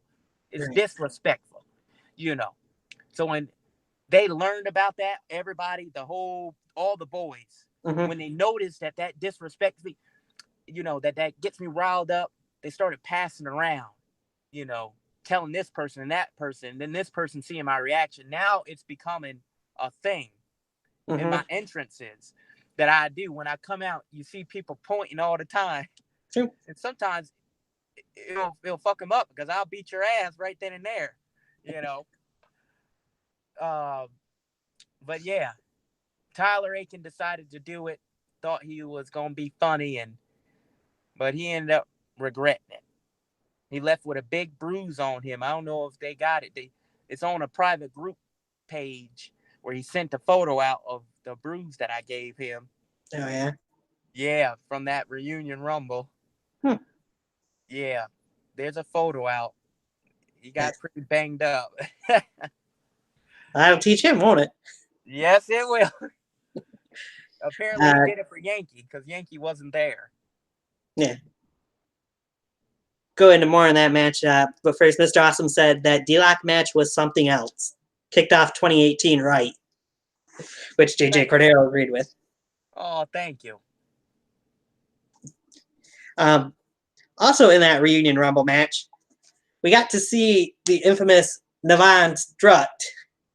However, during that strut, a certain individual who would go on to win the match, Chase Bridges, would interrupt it with a super kick. Chase Bridges, you know, we were all right in the Reunion Rumble. We ain't got no history. You know, Right. I always showed up there. You know, the VTW, we ain't never had no problems. I see him back in the locker room. We all right. Ain't no, you know, there's no beef. Mm-hmm. You know.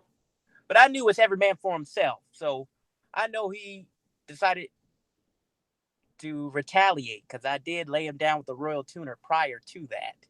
So Sure. in a way, it was my fault, But you don't interrupt the King of the Mountain strut walk now.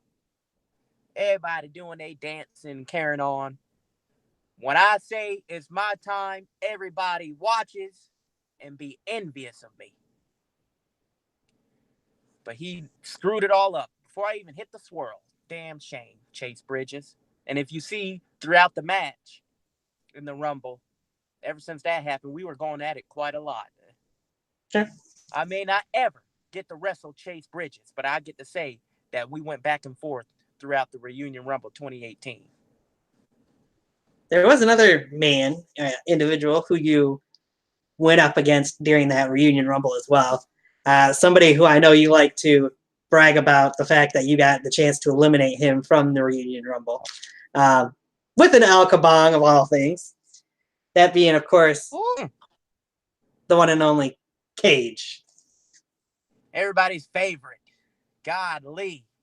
Backyard wrestling favorite. The Golden Boy.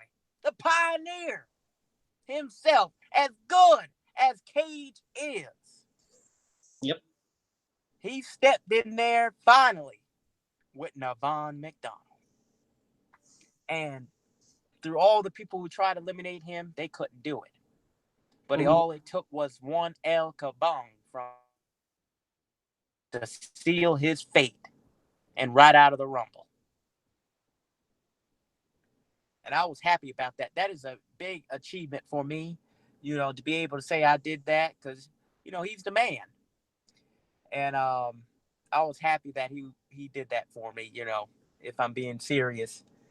We were talking beforehand, and originally I was thinking about using the guitar for my match with D-Lock because we filmed it that same weekend. Mm-hmm. But then Cage and I got to talking, and we came up with that, and it was really cool. Samael actually wanted to take it. I was like, no, Cage got it. Cage is getting it. So that was pretty cool. We took a photo together. It's on my Instagram with the broken guitar. We signed it. I know behind the scenes wise, you and him had blast calling a certain match during that weekend as well. So every time Cage and I are on commentary together, we have such a fun time. I've had good times with a lot of different partners when it comes to commentary. Yankee, Carlitos, of course. Yep. Johnny Johnson, Everett as Jack Thomas. Yep. Shit. But Dr. Goodman, man, he really gets me going when I'm Arnold. He really do. I mean, you two perfectly called the whole big time Mike getting the shaft, I guess you could say, from the rest of the FTC that night. Yeah, because it truly surprised us. I think it surprised everybody. It was genuine. It was like, that's our reaction. We're giving you everything we got to make sure we sell it right, to make it really believable and get people like gasping. Right. Now, before we go into some Novin matches, I want to talk about one more match that you've had that you haven't really gotten much of a chance to talk about. It was a match that was supposed to take place at Best in the Yard 3 that we would have to wait a little while longer to get the match. Woo! With the boss of the Sticks, a man who was just recently on here as well about a month ago, Avery Hoke. Oh, the boss man. He does that thing a lot. Mm-hmm. Oh, man. Avery. We build that from Biddy 2. Yep. That's June of 2016 all the way to, when we wrestled, it was October of 2018. Was it 2018? No, 2017. 2018, 2017. One of it. 2017. Yeah, 2017 it was. Yeah, 2017. So that's over a year. And I really wanted to face him and tell that story that he's never had before. Mm-hmm. I looked at him because he was the chairman at the time, so I was like, okay, so it's boss versus boss. That's pretty cool. Mm-hmm. And BTW is just a wonderful federation. And then have mine and have the two bosses. That's really cool. And it was all Avery's idea in the group chat. It's Mm-hmm. a private group chat on Facebook where he said he wants to face me. Now, this was leading to Biddy 2. Okay. So after Biddy 2 was all done, him and I got to talking, and I said, okay, I will do this for you. Next year, Biddy 3, Nevon McDonald, Avery Holt. That's a Right. commitment. We filmed a segment and everything to go on Biddy 2 for it. Built all the way from Turbulence and Reunion and all the pay-per-views. I even did a couple things leading to the show here at NUW Mm-hmm. to build it up. And then Biddy 3 came, and apparently he was sick. He Yeah. wasn't feeling the greatest. Mm-hmm. Although he still showed up at the building that we were filming. And a lot of the boys there in BTW were worried about it. Leading to the show, they were saying, I don't think he's going to do it. And I'm like, no, he's going to do it. I know he will. I stood up for him. Right. you know, and he just couldn't do it. And it was pretty sad, but I get it. I get it. He wasn't feeling good. He wanted to give it his 110% at the Mm-hmm. biggest show, and he felt like he wasn't going to be able to. So, all right. But luckily, I got a phone call from Drew Hood like a month and a half before the show or somewhere around there, where he called me and he said, I want to wrestle you. I don't know if Avery's going to be able to do it, but we can still do Novin versus Drew.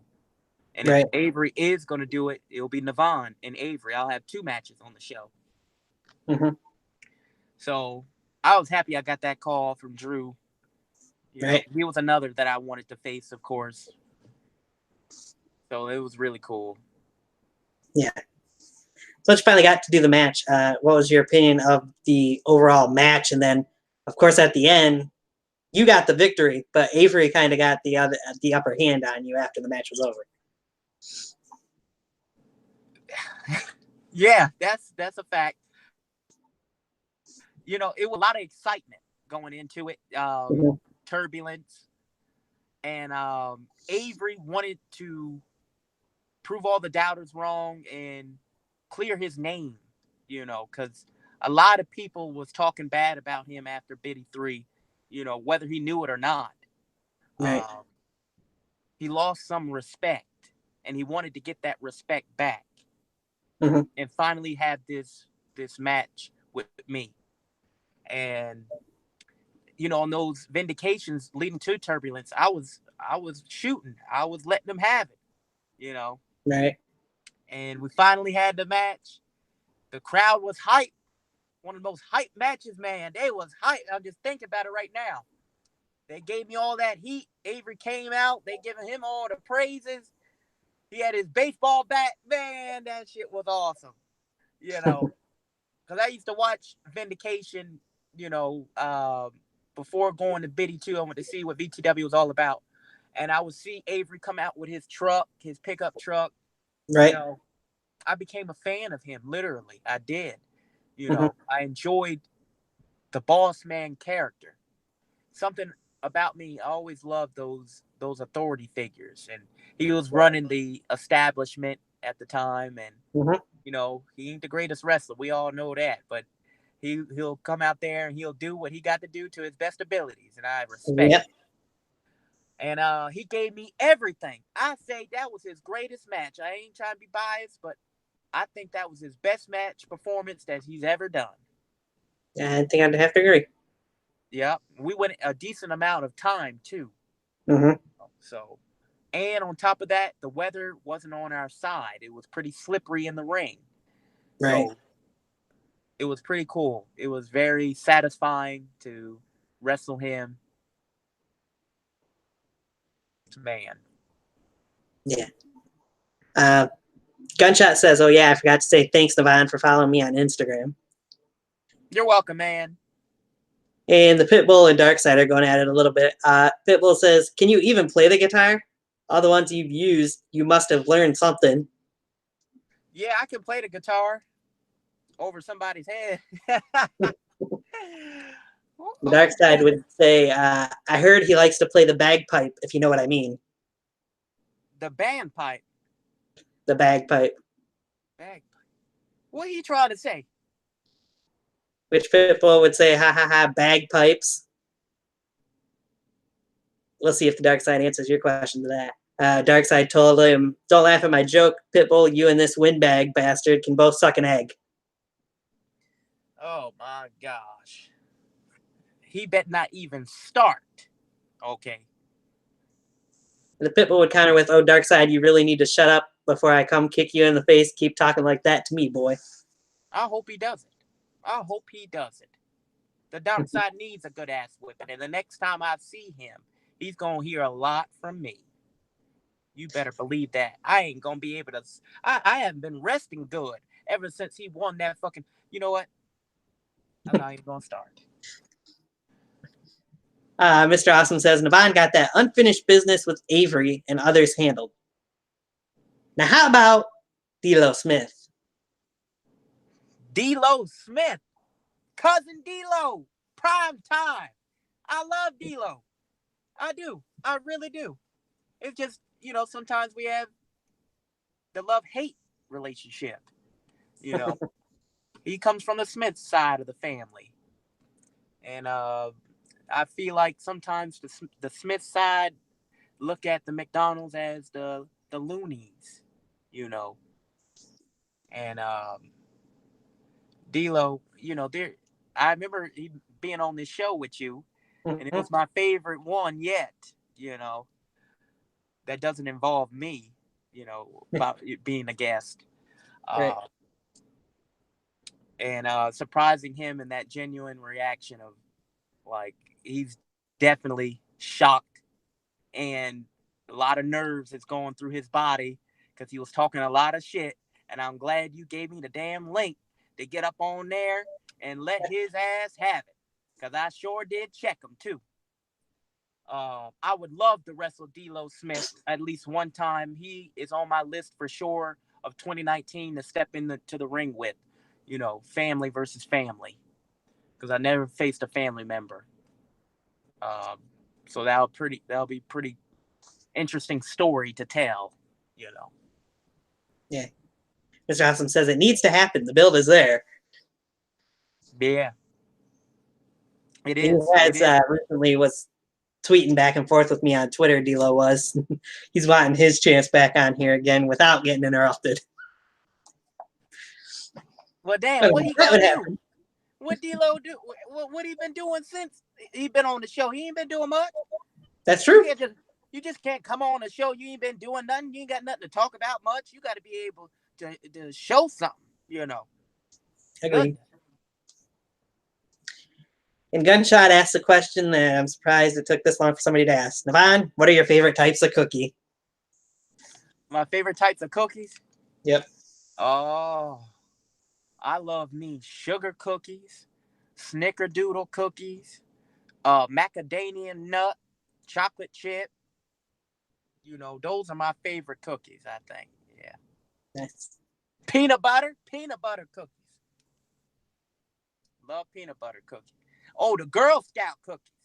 The Girl Scout cookies, the shortbread. Oh, man, to die for. A lot of them. Gotcha. So now let's talk about some matches that Nevon had. First one, the last time you were on here was just before the Nevon Lips trilogy came to an end. Talk to me about what it was like for you to be in the first and only, to my recollection, Buried Alive match in the community. There might have been one. What a dream come true. I always wanted to be in that type of matchup, but never thought it could possibly happen. Right. How the hell are we going to pull off a Buried Alive match and make it look good? Because I don't like stuff not looking good. So how could we do this? And Mhm. Everett, of course, is somebody who is very similar to me. You know, he's like me in certain ways, and it's something that he always wanted to do. And when we got to talking about it, um, it was really surreal, and I really didn't think we were going to be able to pull it off, to be honest. Yeah. And after Novin suffered his first ever defeat, being pinned at the hands of Lips, Mhm. he needs some incredible vengeance. And what way to be as vengeful than making it a buried alive match? Mhm. That brought my character, the last emotion, to a whole new level, which he was already, on a pretty dark level and a Right. serious challenge to deal with. But when you make it a buried alive match when your fucking life is on the line, man, listen, Mhm. that was cool. I enjoyed the matchup. That was my favorite match out of the whole, trilogy of Face and Lips, and we told a hell of a story. I'm very proud of it, and happy Everett and his family allowed me to do that to him. So that was Yeah. very cool. It was probably my favorite trilogy in the community that's happened. So, Yeah, thank you. yep. Yeah, it's definitely like that Undertaker Kane feel or Oh yeah. Freddy versus Jason feel, Yeah. the two monsters going at it. So that's something I always wanted to do, and I'm happy I was able to do that. Now I'm gonna skip over one of the next matches Novin would have because I want to talk about that weekend a little bit more afterwards. But we would recently, well, about 4 months ago, see Novin step into the DBW halls again, if you will, against Mr. Judgment in quite an interesting match that you two put on there. Yes, that's right. Oh my goodness. The first ever crucifix match. Yes, You sir. hear that a lot with Novin, huh? The first ever. Yeah, you Um, do. um, that one, although I definitely wanted to wrestle Brian, Mr. Judgment, and we were talking about the matchup for the longest time, like Hmm. definitely like a good year that we said we were going to do that matchup, and it's always in the back of the mind every place we went. Okay, we know this month is coming up. We're going at it. Right. At first, we were thinking a casket match. We were doing that for the longest time. That was what it was supposed to be. But then Brian mentioned the idea of a crucifix match. And, I'm pretty religious, and that kind of made me feel weird. Hmm. A cross, you know. So it was like, oh, I don't know. But then it's just a story, it's, So to be able to work with him, he's very easy to work with, smooth. He takes care of you in the ring. Hmm. And that's another one of those two monsters colliding. And it's a dream match that can only be made from the fiery pits of hell.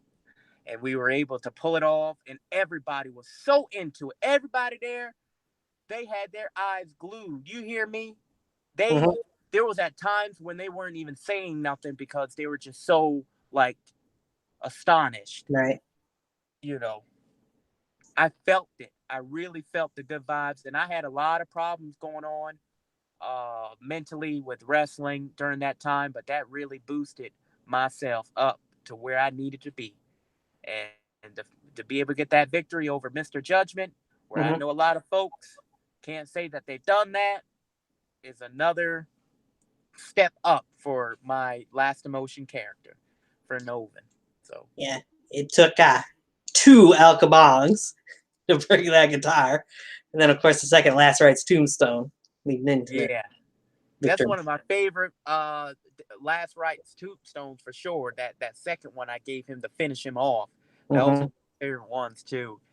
But yeah, I got him good with that El Kabong. They did. Oh, that's what Uh, it's all about, too. You know, when you really think about it and get all those reactions at the end after mhm. you did that work, you had those nerves going through before you enter the matchup. Are you going to entertain these folks enough that they will remember what you did? You know, you're doing all this traveling, doing all these hours, putting in the money to come to this place. Of course, you want to be able to make people happy that they're there seeing you. Um, and everybody told me, you know, it was such a good match, hugging me and everything. And I've got that numerous times, and I love that feeling. I do. Yeah. Gotcha says actually that wasn't the first crucifix match. Indiana Championship Wrestling did that first. Sorry to correct you, but I like to speak the truth. Might have been the first in DBW. Oh, okay. Thank you for letting us know. Well, how about first within our East Coast Wrestling Alliance then with There you DBW and NUW, you know, UWE, VTW, if you will. So now I'll kind of backtrack a little bit. Novin had a casket match in VTW. Was the last time we seen him for quite a while before we seen that match with Judgment, pretty much with Dustin Reagan. And I know you wanted to talk a little bit about that match too. Oh yeah, absolutely. Because I'd never gotten to. Um, oh my goodness, Dustin Reagan was another one of those men on my list of top 3 that I wanted to wrestle. Uh, and to be able to do it in a casket match, you know, which he's not very much familiar with at all. And so it was Novin's matchup. And Mm-hmm. Novin is at his peak. He's beaten so many folks, man, so many of the top wrestlers. You know, 2017 was Novin's year, ultimately. There was nobody stopping him. Sure. And then finally heading into this dream matchup with Dustin Reagan, and Novin seen something in him, you know, Mm-hmm. after Dustin lost his world championship and he was going on a downhill spiral, Mm-hmm. losing to all them wrestlers there. He was losing his image. And that's when Novin can kind of prey on you more, you know, mentally. Right. And he found something within Dustin's heart that is a little black. And he was able to bring that out of him and had this monstrous side that he brought to the table to face Novin. Because if he didn't bring that side out, he Mm-hmm. knew his ass was grass and he was going to be laid to rest and probably would never wrestle again. So to wrestle Dustin, it was very cool. Uh, it was raining that day too. The ring was pretty Yep. slippery. Same weekend with Avery, um, and my head got busted open. That's the one thing for Hardly. sure Yep. that I remember most of all. You see that blood dripping? That's real, folks. Halloween Hangover. Check it out. The last one that VTW put out. I bled for real when he hit a huge European uppercut as I was stood up in the corner and my head jolted back and hit the corner of the ring post, which Mm-hmm. opened me up. A gash in my head, and Right. I'm bleeding profusely. The boys watching, they like, we got to get him out of there. We ain't gonna be able to continue this and blah blah blah blah blah. But ain't no way I'm gonna quit. One Right. thing, folks, I think have learned about me in my time with wrestling, I don't quit. I don't give up. I'm gonna make sure I finish the shit until I can't move. Get here. So they watered me down and got a towel for me, and I was able to finish the matchup. And on top of that, he even hit me with an El Gabong after my head was already going through enough. So that if that don't prove my toughness, I don't know what will. I know you and I had some talks on Twitter after that. We weren't too thrilled with VTW management's decisions with Dustin Reagan's character after that. So. Oh yeah. Well, that's the thing. I didn't want to have him go downhill after such a huge victory over Novin because nobody really beat him that whole year, you Right. know. And then to finally put him over after all that, And then he would go on and not get the push that I thought. I didn't expect him to win the title again because there's a lot of other talent who deserve it, and he just had it. But still, he deserved to be higher than what he was given, in my opinion. Because pretty much he was just thrown into a random team with Zach Daniels, is where he went from there. Not long after that. It was an interesting team, in my opinion, because they needed more tag teams in the federation, you know, and I didn't see nothing wrong with that, but I thought it was going somewhere. Yeah, they could have went further if things wouldn't have turned out the way it did, but right. I thought it was going to go somewhere. Would have been interesting to see what they would have done. Yeah. Now jump forward to the last match we see Novin in before we go into that Zach Daniels match. One that you just recently put up the highlights for as well on there, the NUW channel has, against Ustalo in a Casket Inferno match over in UWF. Yeah. Oh, you want my take on that? Yes. Oh, well, why did you say so? I'll happily tell you. Okay. So, Ustalo, the Phoenix, you know, he's been around the block quite some time too. Mm-hmm. And when you think of his character, you will say he hasn't gotten such, you know, like a pretty big push. He hasn't really gotten that besides saving the UWE from Everett Creed's endgame and maybe that Best in the Yard 4 matchup when he was victorious over Tyler Storm and Zach Romig.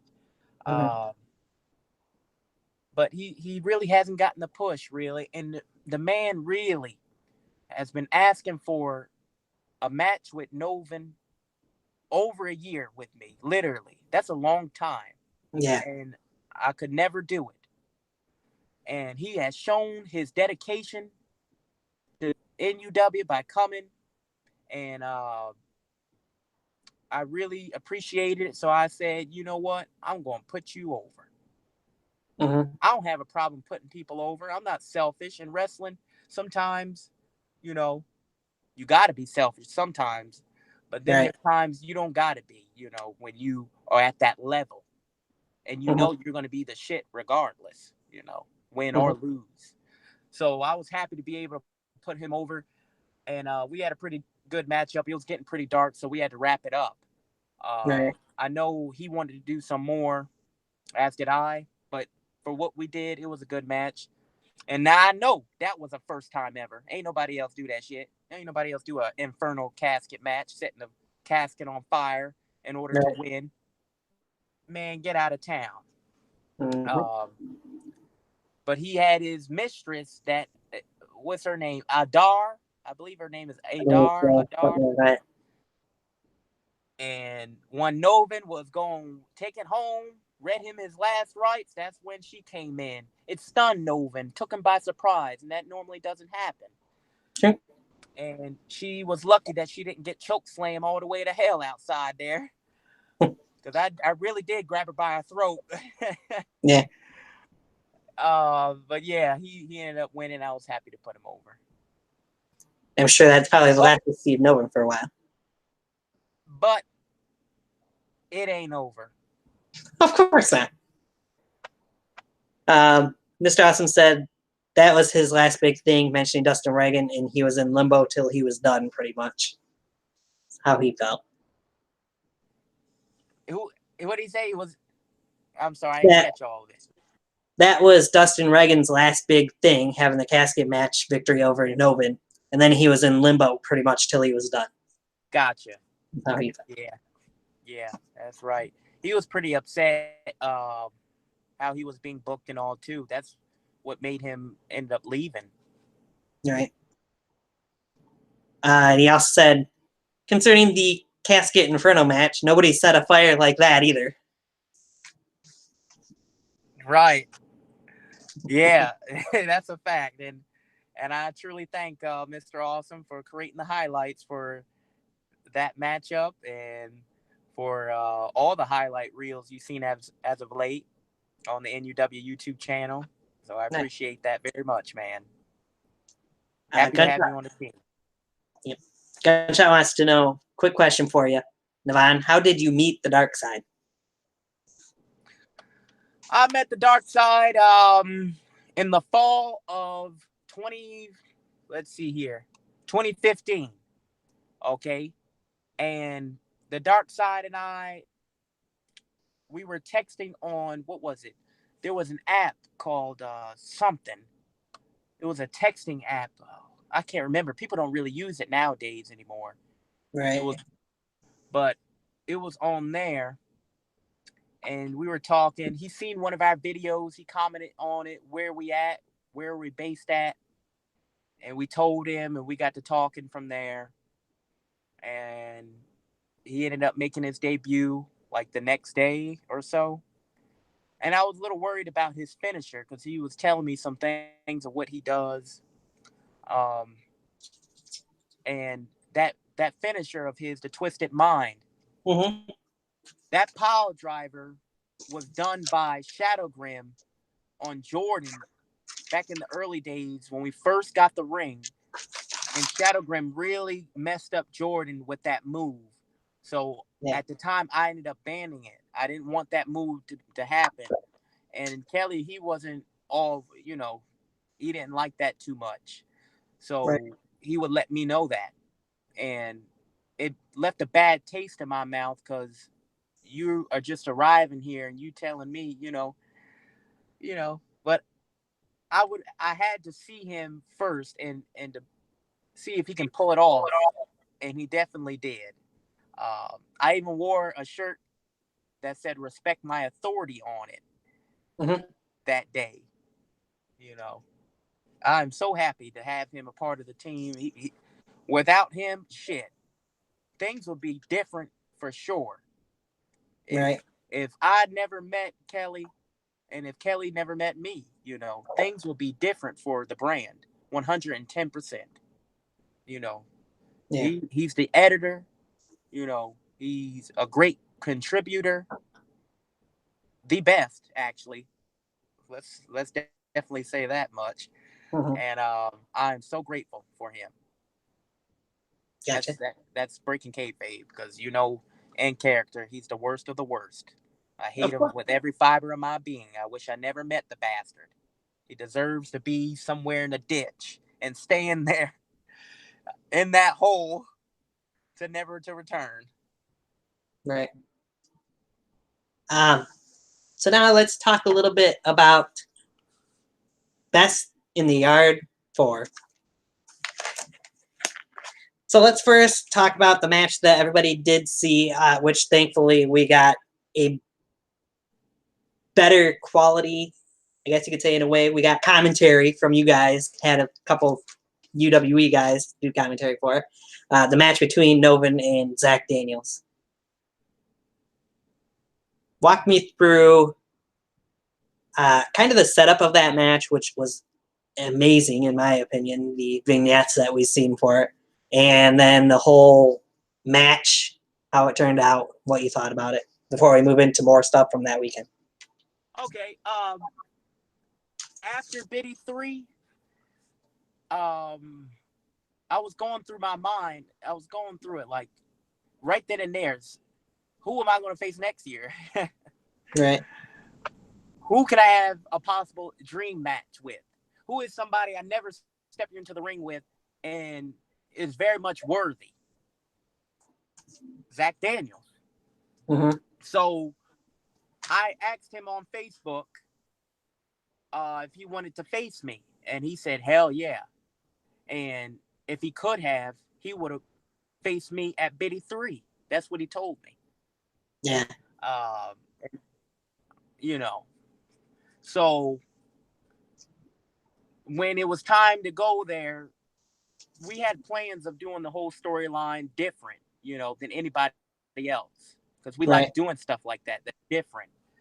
And he told me about, what's that boy? The boy with all the equipment, the camera equipment. I forgot what his name is. Charles or something. I don't know. Something like that. And he's got all this high quality equipment. And we can use that to film our build. So we were traveling all up mountains and different areas that were eerie to film this build. And it was something like I've never done before. I was really like in the moment, like, wow, this is so cool that we're doing this. Mhm. And I think we did such a great job. They were like short films. But Right. then to see it in the video package that Mr. Awesome created, and with that Godsmack song, Bulletproof, I just really loved it.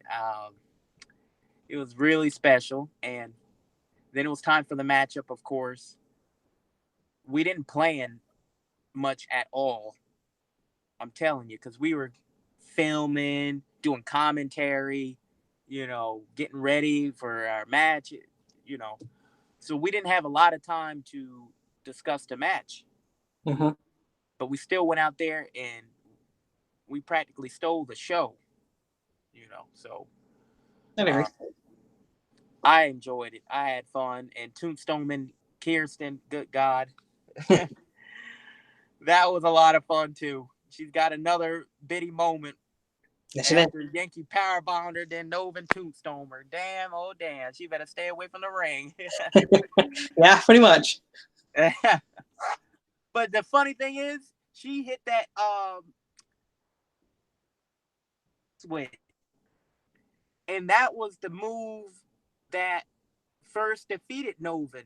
So that was pretty interesting when you think about it. Mhm. She thought she was gonna pull that off and help Zach win, but ain't no Graves gonna hold Novin's body down. So Right.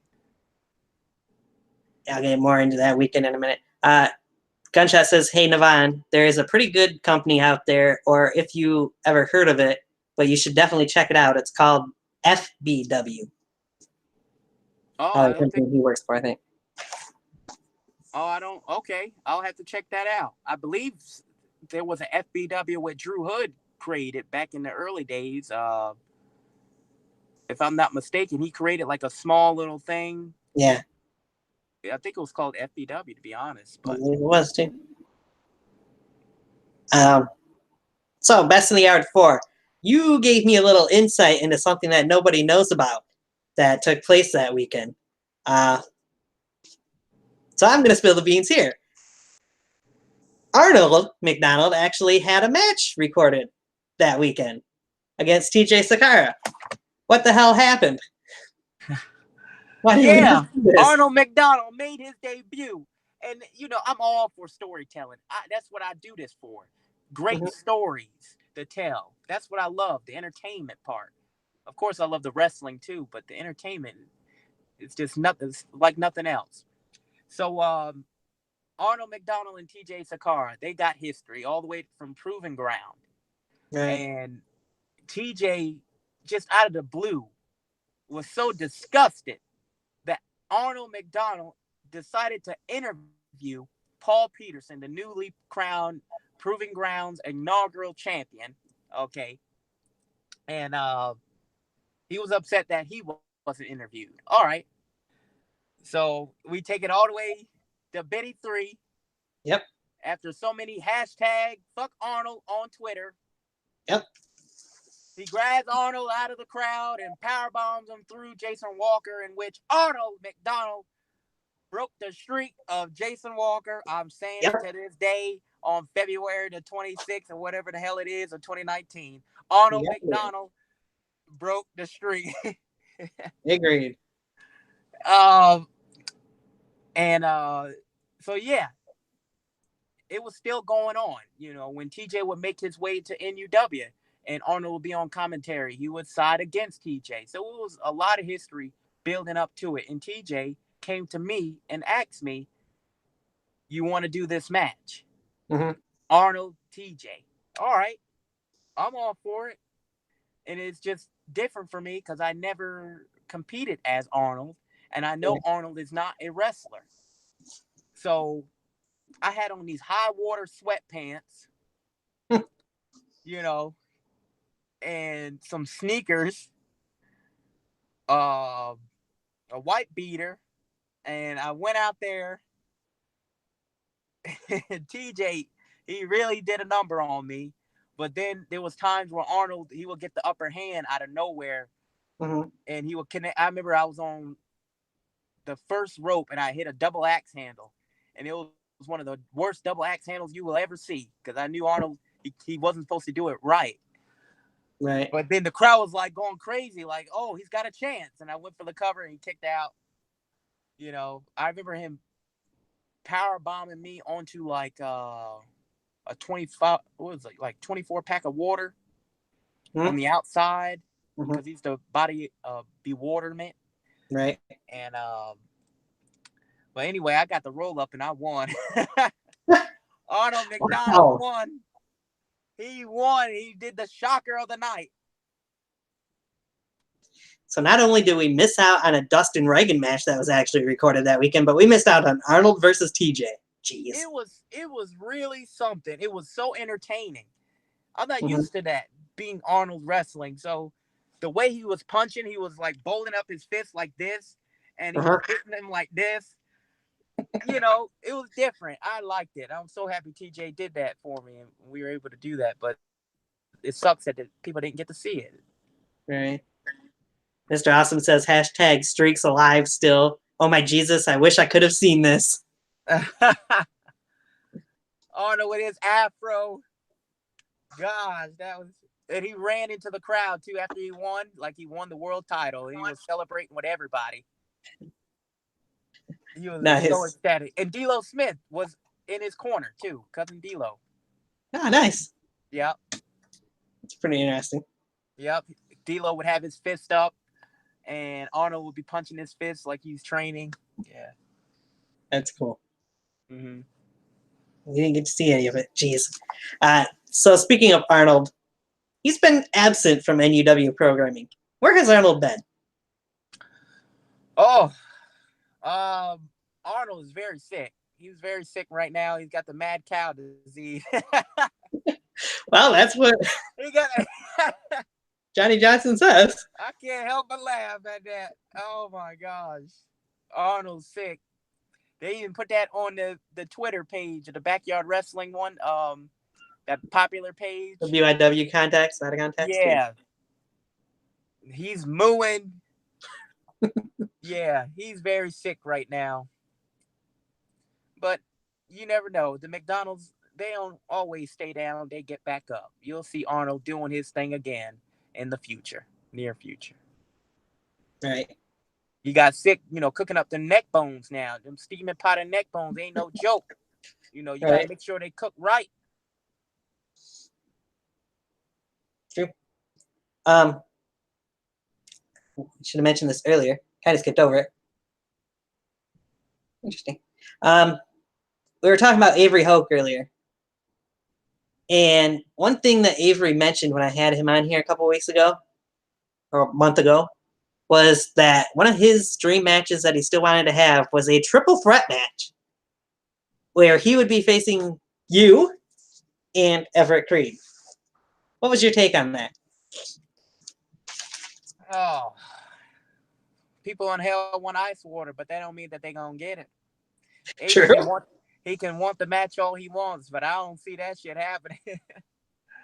Would I like to do the match? Yeah, sure. VTW Boss Man, UWE's, Underground King, if you will, and NUW's owner. Why not? I would love to do that, but I don't see it happening. Mr. Austin said Arnold never gets a break. He doesn't. Arnold has been through a lot. True. Been through a lot. He got a hoe of a wife named Trishelle. Yep. On here, like Carlitos. Johnny Johnson, even at times, can be shiesty. David Lowell has super kicked him back in the past, I remember. It's been a lot of people who did Arnold wrong where he can't catch a break. True. All right. Anything else you want to mention about Best in the Yard 4 before I move into King of the Yard?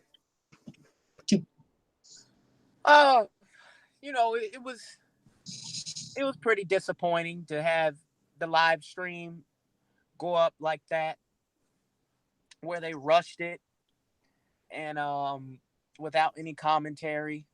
Mm-hmm. You know, it's not my responsibility, to do that. Although I'm part of their, the show and all, but it's not my doing. Right. I can't. So that was disappointing, and the fact that we didn't take a group family picture too, that was pretty sad. We usually that's traditional for us to do. Mm-hmm. So that was, I wish it could have been different. But Zach and I had a blast. We were just laughing so much when we were filming everything. We had to do a lot of different takes, of it because we just kept laughing and stuff. So I had fun with them. Rick, uh, Bryce Van Pelt, Victor Van Pelt, uh, Antonio DeChico. Who else was there? TJ, Corey Graves. It was all over there. And we went to go get some Chick-fil-A, of course, and stuff. And we had a Mm-hmm. blast together. I thought that was a nice time. I enjoyed that, hanging out with them. We That's got good. some cookies too. They were tasteful.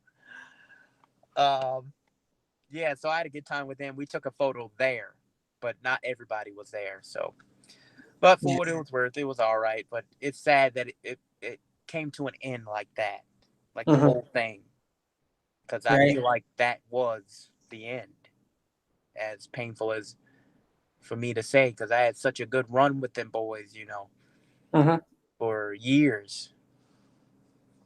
So Yeah. Be nice to see something, see a definitive finish for them, but who I knows? hope so. I'd hope so. Gunshot says, I just got a great idea for a match. Nevon versus Everett Creed versus Shadow Grim versus Yankee. Ooh, that sounds good. Let me know. Yeah, what a match. Book it. Yeah, look it. So we come to King of the Yard 2. Now, we all know how it turned out for you. You lost technically in the first round of the Blaze. You came out, you took out the Blaze before the second round match. You beat Corey Graves. You went on to lose to Dirty DeChico thanks to the Blaze. What is your overall opinion of not only your journey in the King of the Yard 2, but King of the Yard 2 in general? uh okay. Oh man, King of the Yard 2. I wanted it to be 64 men. The idea was given to me from Kelly, the dark side himself. Right. He placed that in my head. He made me believe this is something we were able to do and what we were gonna pull off. Mm-hmm. So I said, yeah, all right, let's do it.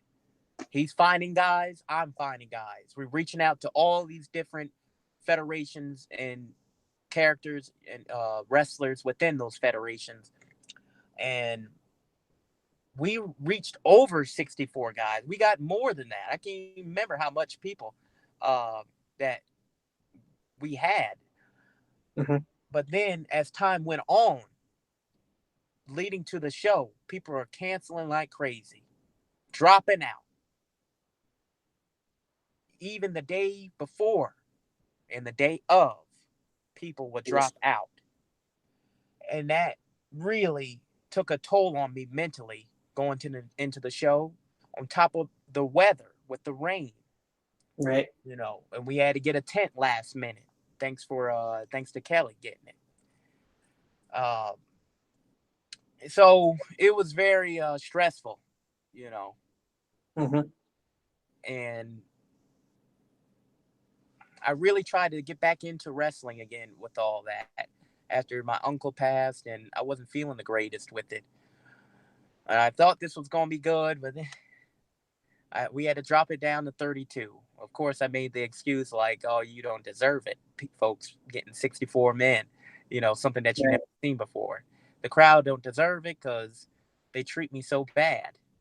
They call me a snake in the grass. But when you think about a snake, he ain't got no reason to bite. if you don't step on him. The people treat me so bad, throwing their trash, pointing their fingers, calling me shrimp dick. Well, you know what? You're getting 32 men. How about that? That's what I said. Right. And I put the Blaze, in that qualifying matchup against Tycoon Mikado, and something told me he was going to get through him. I knew it. Other people probably didn't know it, but I knew it. Mm-hmm. I've seen the Blaze many times in DBW when I traveled there. I watched him. And I figured it'll be easy for me to beat him. Right. That wasn't the case. But I'll talk about that matchup. It was a hell of a lot of fun. Those people were really into it. I don't know if you can truly hear it because, the commentary, he's got that in there. But Mm-hmm. the crowd was super loud and so invested in that matchup of the ultimate underdog against the evil ruler of the whole thing. Could he pull this off? And at times it was what they say. They say, call Child Protective Service. Yeah. They were even chanting it. But yeah, okay. So the Blaze ended up winning, sure. Mm-hmm. But what happened in the second round?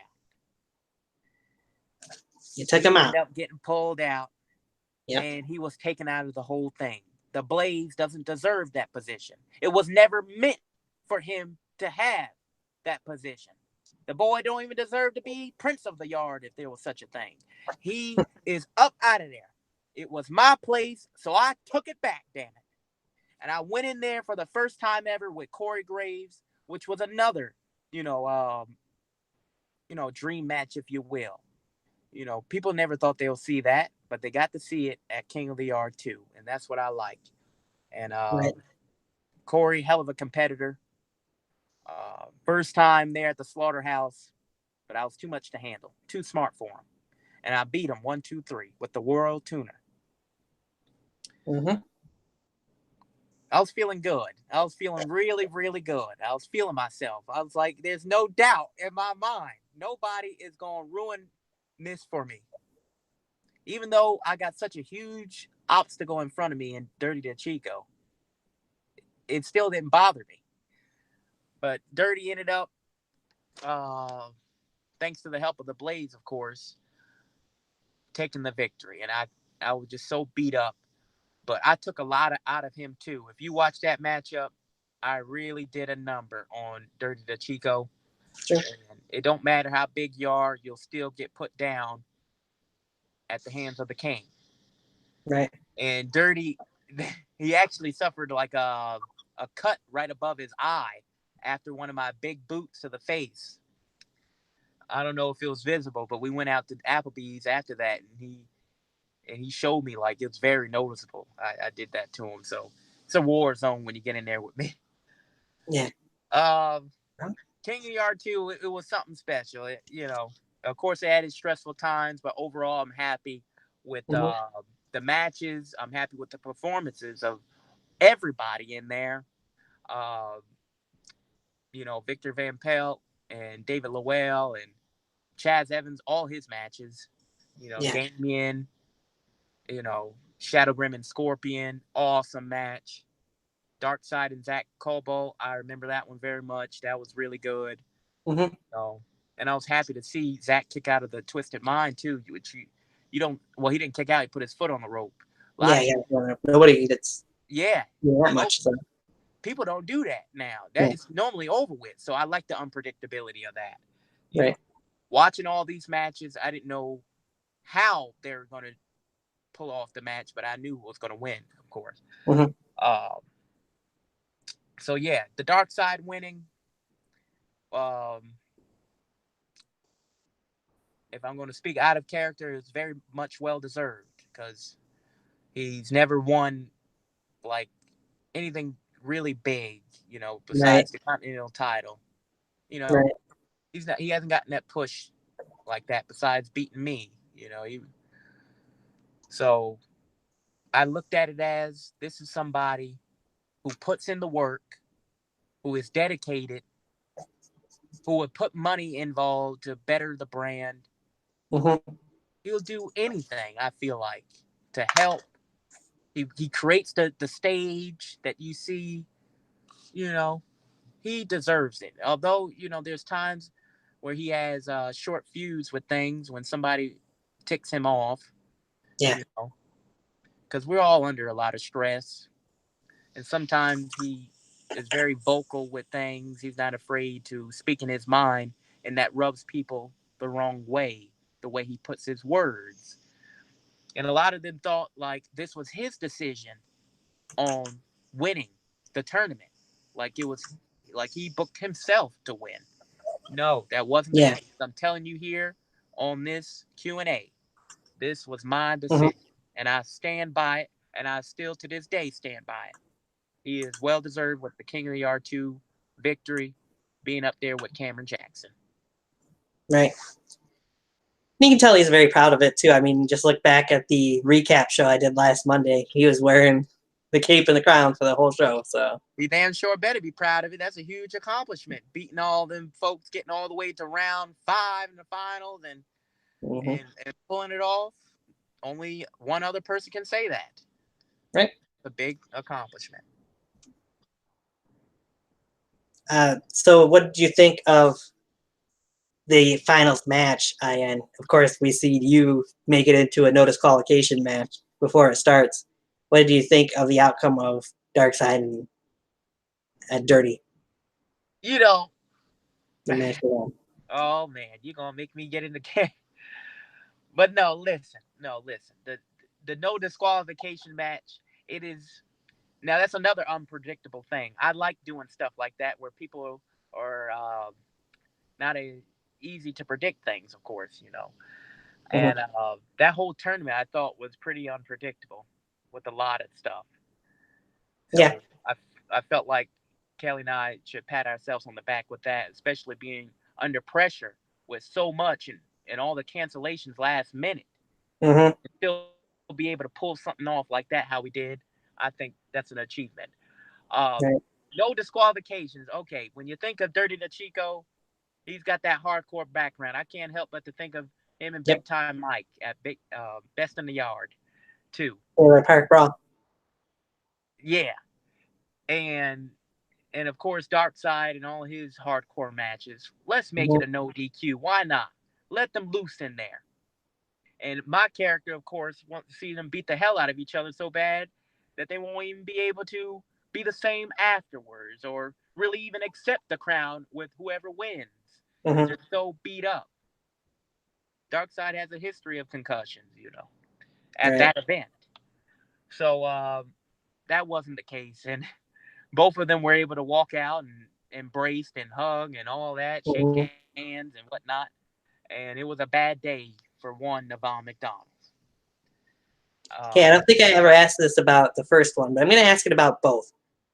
Why or what went into the decision of having Cameron Jackson and AK-47 for the first one?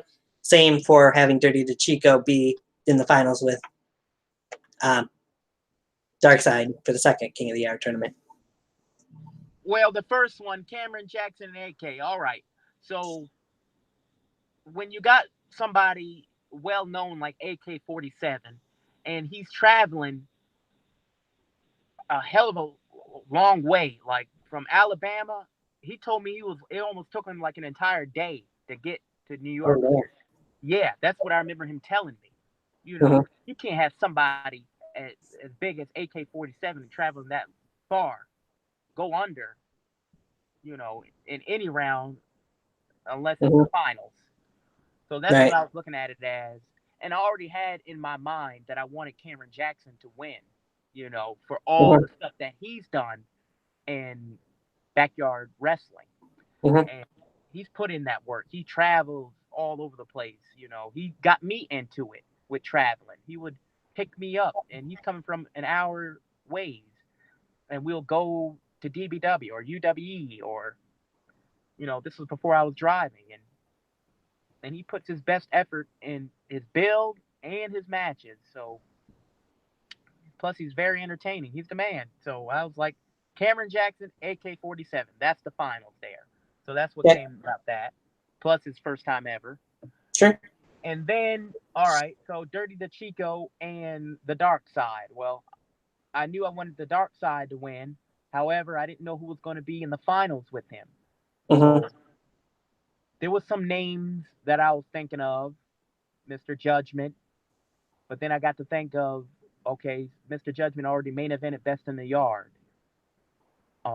And then he also main evented his biggest show of the year with myself as Novan at Judgment Yeah. Day.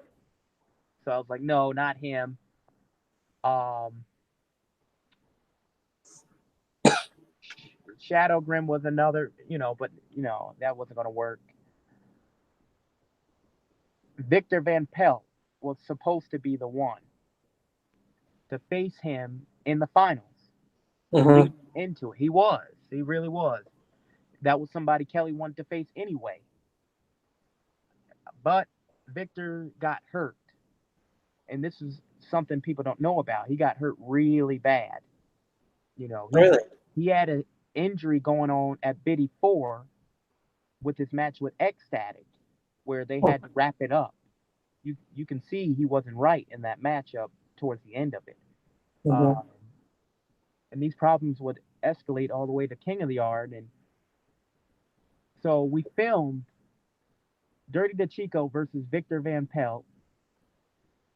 And this was the first match, the first take of it.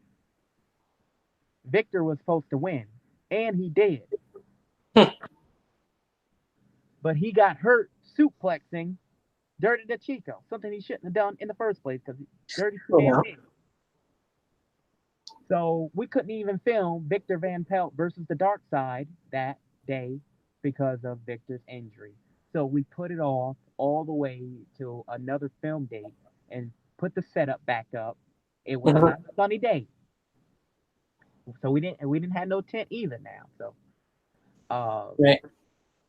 so we had Dirty defeat Victor Van Pelt because he wasn't 100%, but he was enough to do the 6 shot. So that's what Yeah. made the decision like that to match end so shortly. So there you have it, Dirty the Chico versus the Dark Side, and let's make it a no DQ. Interesting.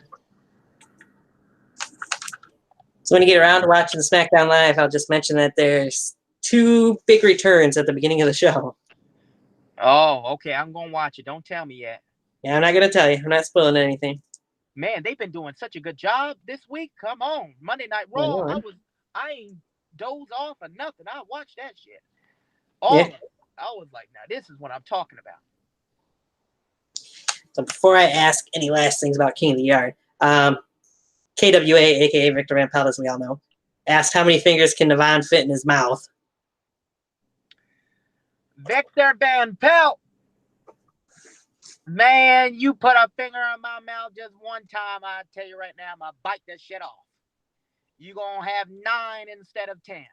Don't even ask me a question like that. And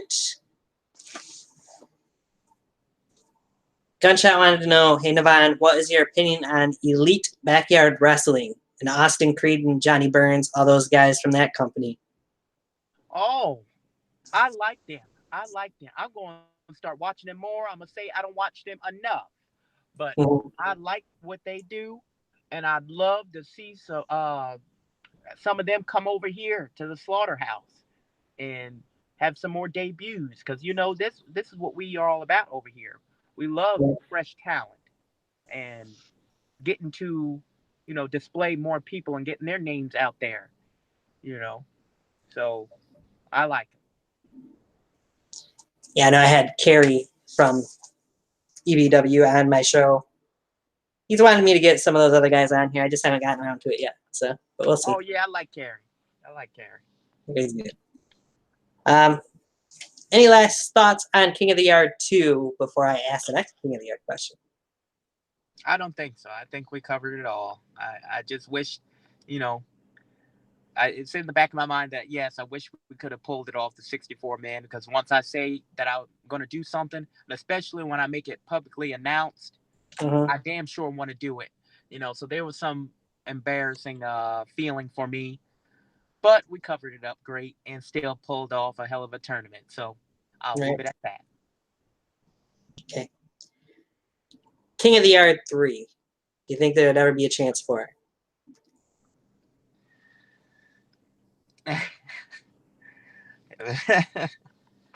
I wouldn't promise you anything. All right. I'll tell you this: if there is a King of the Yard 3, not saying it is, because to be honest with you, it ain't looking the brightest. But I can see myself definitely going all the way, if you know what I mean. Mm-hmm. Gotcha. Had to ask it. I mean, I kind of asked Kelly too last week, so Absolutely. had to ask. As you mentioned earlier, you faced all 3 opponents that you mentioned that were dream opponents back when I had you on here probably about a year and a half ago. You told me you got 3 new ones. Who are those 3 new dream opponents that you haven't faced yet? Okay, so I really this year of 2019, I got more than 3 that I want to face, but I'm gonna narrow it down to 3. Damon Scar is one of them. Ooh, I nice. would love to face Damon Scar as Novin.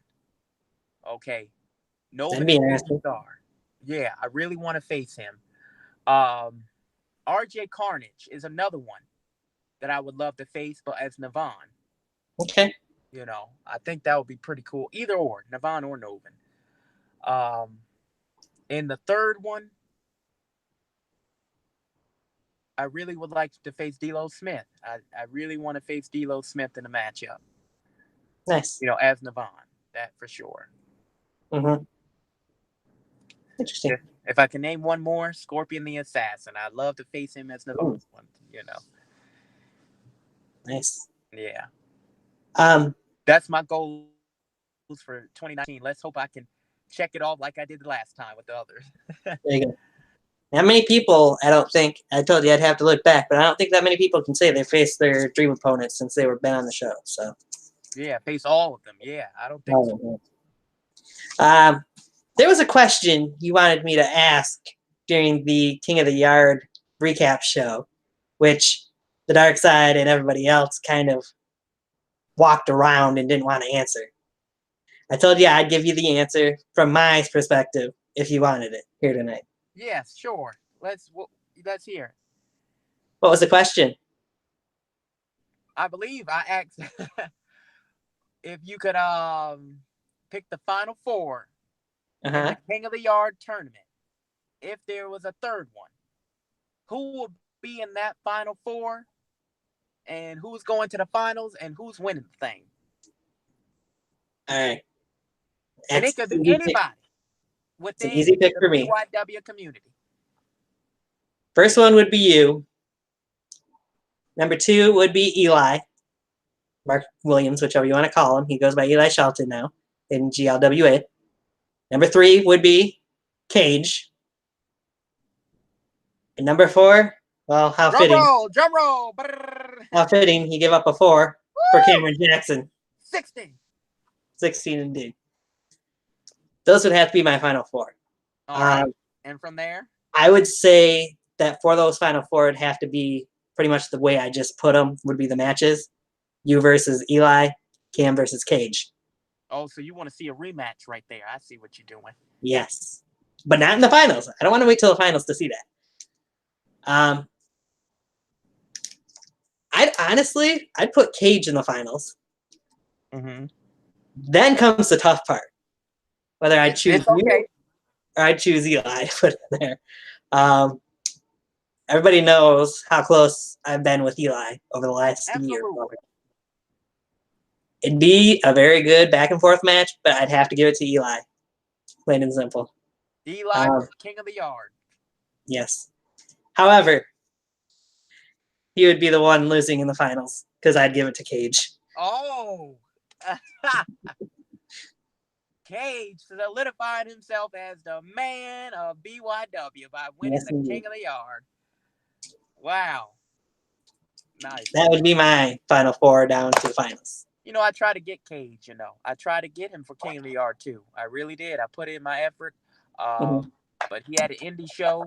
I was even saying, I'll purchase your ticket. You know, you come from the indie show, go to the airport, and come right over here. That's how how much I was trying to get him here. Yeah. But it didn't work out. So Good to know. yeah, that's one thing I wish I could have done. Is face Cage 1-on-1 in a matchup following our reunion. Yeah. So, but that's all right. At least I got to do something with him. Sure. Yeah. Mm-hmm. Would have been interesting to hear anybody else's opinion on what they would say for that, but I figured I'd give you mine anyway. Thank you. You're welcome.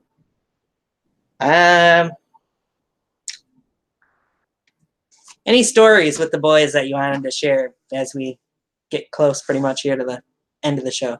Oh, well. Oh, man. Honestly, there is way too many stories that I've had. Because honestly, bonding with the boys is better than doing the stuff on camera, all the wrestling and all. Because that's what it's truly all about. When you having fun, Yeah. And I got to say, driving up and down the roads with Cameron and Everett and Yankee.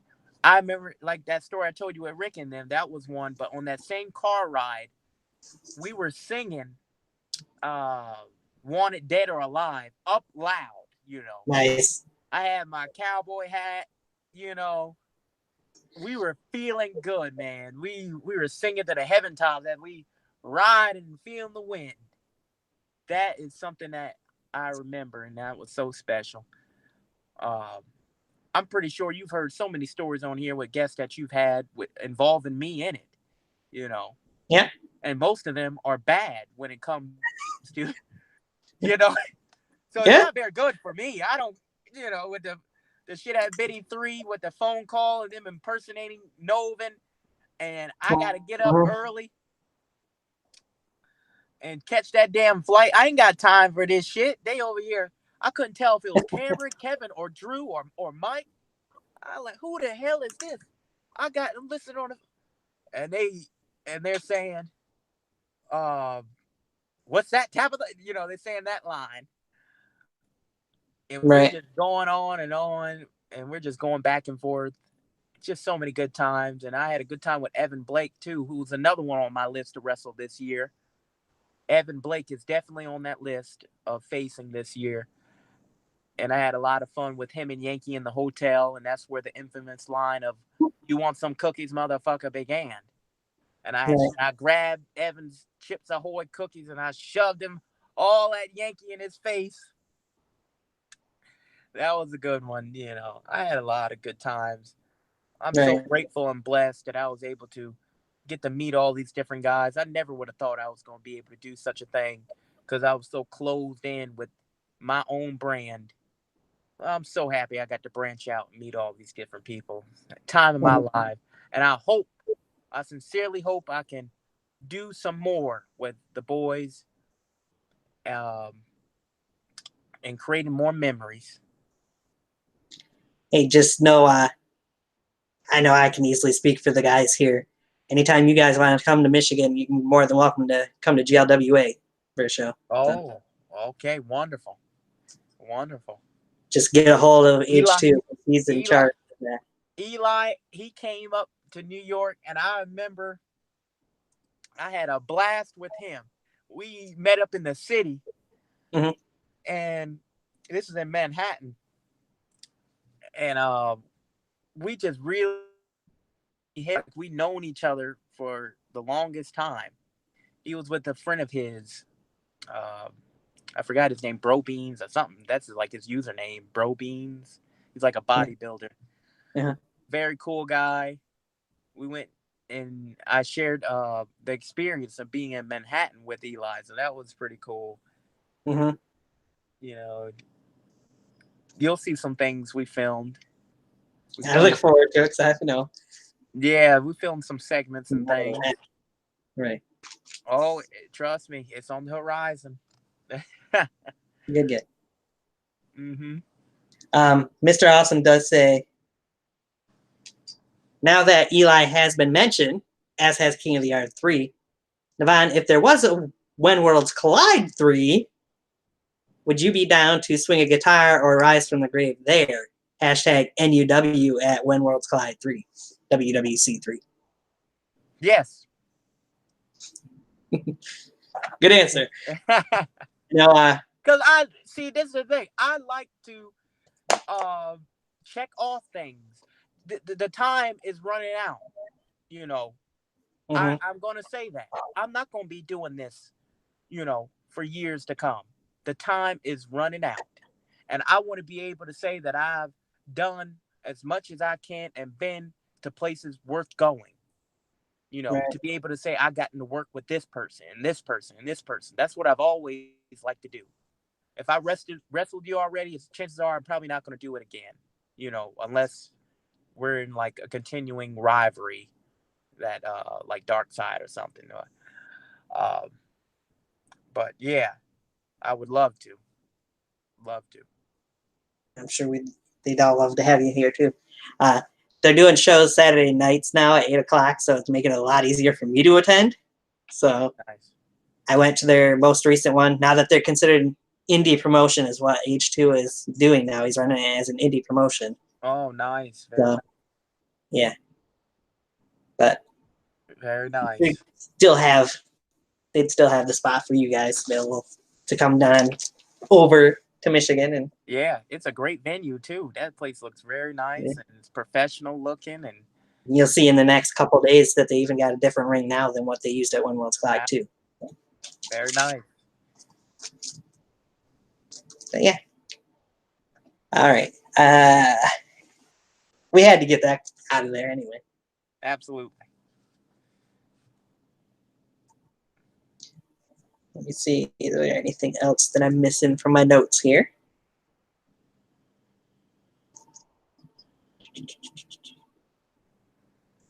Anything you want to mention that's coming up in the near future, perhaps, for you? Oh. Well, this certainly ain't the end for NUW. We still got some things coming up. It just may take just a little bit more time, is all.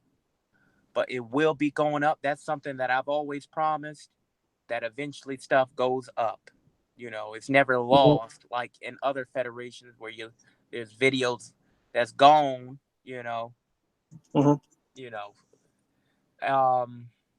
I do plan on going back to DBW again. I do plan on going back to UWF again this year. So that's that. And when I say this year, I mean in the very near future. And also WCF. It was pretty cool going there. I would love to face Chris Idol. Chris Idol is somebody who I definitely want to wrestle. And also a guy over there named Logan in WCF. I'd love to wrestle him. And I'd love the tag team with Damien Fatale, the super villain himself. Right. So I'd love that. Yeah, so there's places that I'm going to be going to, things coming up. You haven't seen the last of the King of the Mountain, Nevon McDonald. But yeah, the clock is ticking. This could be one last run, if you will.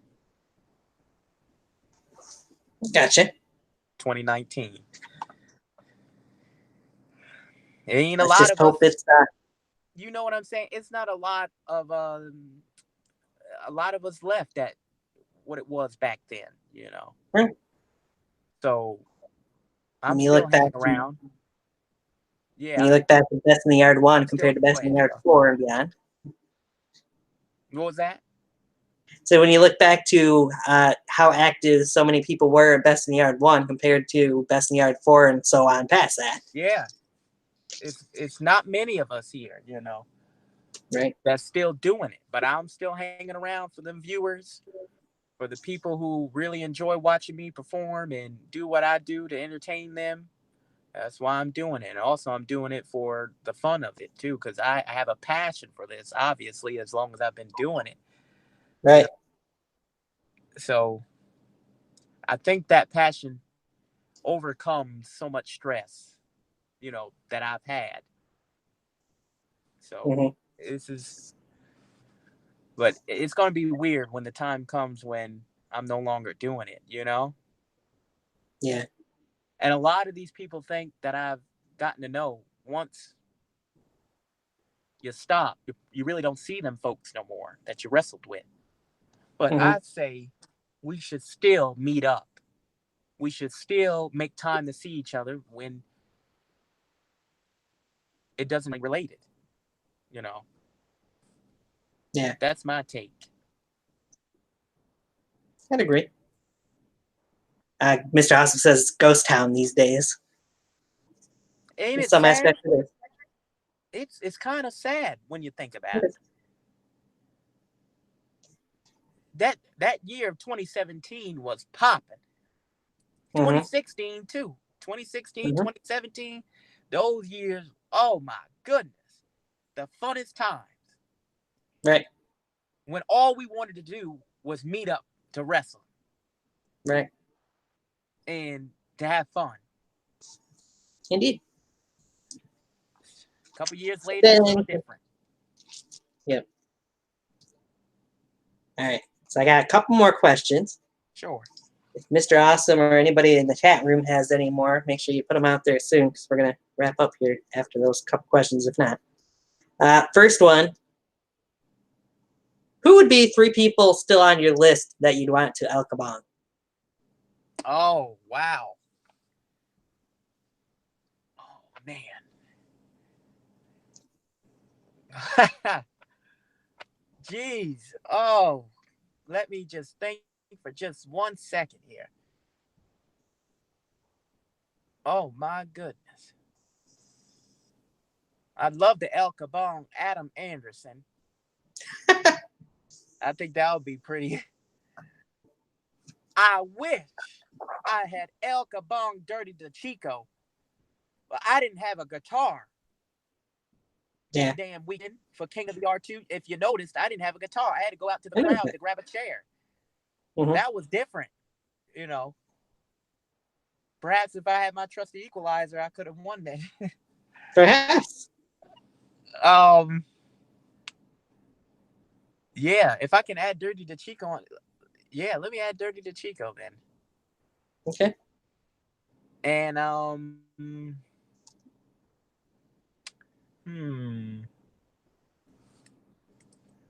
let's think here. The Heretics, both of them. I actually I already hit Casey James before. Samael, I'd never hit him with the guitar, Mhm. although I had a match with him. But I think that would be pretty cool because I know he can take it really good. Yeah. Nice. Yeah. Eh. Big Time Mike, if he was in wrestling, definitely Big Time Mike. I ain't never do anything with Big Time Mike. That's interesting. That's a sour taste right there. Yeah, I bet. That I didn't even get to do a promo or anything. Only thing I did Yeah. was just stare him down just briefly at Best in the R3 after I beat Drew Hood. Mhm. That was it. I wish I could have done something with Big Time. Yeah. Even Everett Creed gets to say he's done something with Big Time Mike. What did you say? So even Everett Creed gets to say he got to do something with Big Time Mike. Exactly. I could have done something with Mike, but I was over there wrestling Aaron Jones instead, and Mike wrestled Everett. Yep. But I'm happy to face Aaron Jones too, And I wouldn't have faced for the VTW World Title if I did so. Mhm. That'd be fun to see you and Big Time Mike anyway. Right? Think of the promos there with us two. Good God. And the storyline. The storyline, though. The storyline alone would make that. We were talking shit on Twitter, too, after the dark match at Bid E3 when we... Mhm. Yeah, we were talking some shit there. leading into reunion, teas and stuff, but nothing ever happened between them. Of course not. You know, BTW, I'd say, being there, that was awesome. They always treated me well. They really did. They gave me a lot of opportunities. They had me Yeah. face all the wrestlers that I wanted to face. I can't complain personally for me. I don't know about everybody else, but for me, Right. they treated me very well. Aaron Jones had a place for me to stay, so I ain't had to pay for a hotel at times. Nice. So, I went over on folks. I've lost to folks. It was fair. I enjoyed it. Right. I'm happy to see a lot of them are doing good on the indies anyway over there. Me too. I see Cameron is a champion now. I see Aaron's a champion.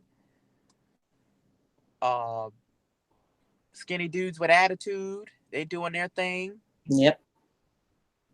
Doing good. Proud of them. Right. All right. Some people, they ask me, "Are you going to get into the indies?" I'll be hearing that. Like, Nevon, what about you?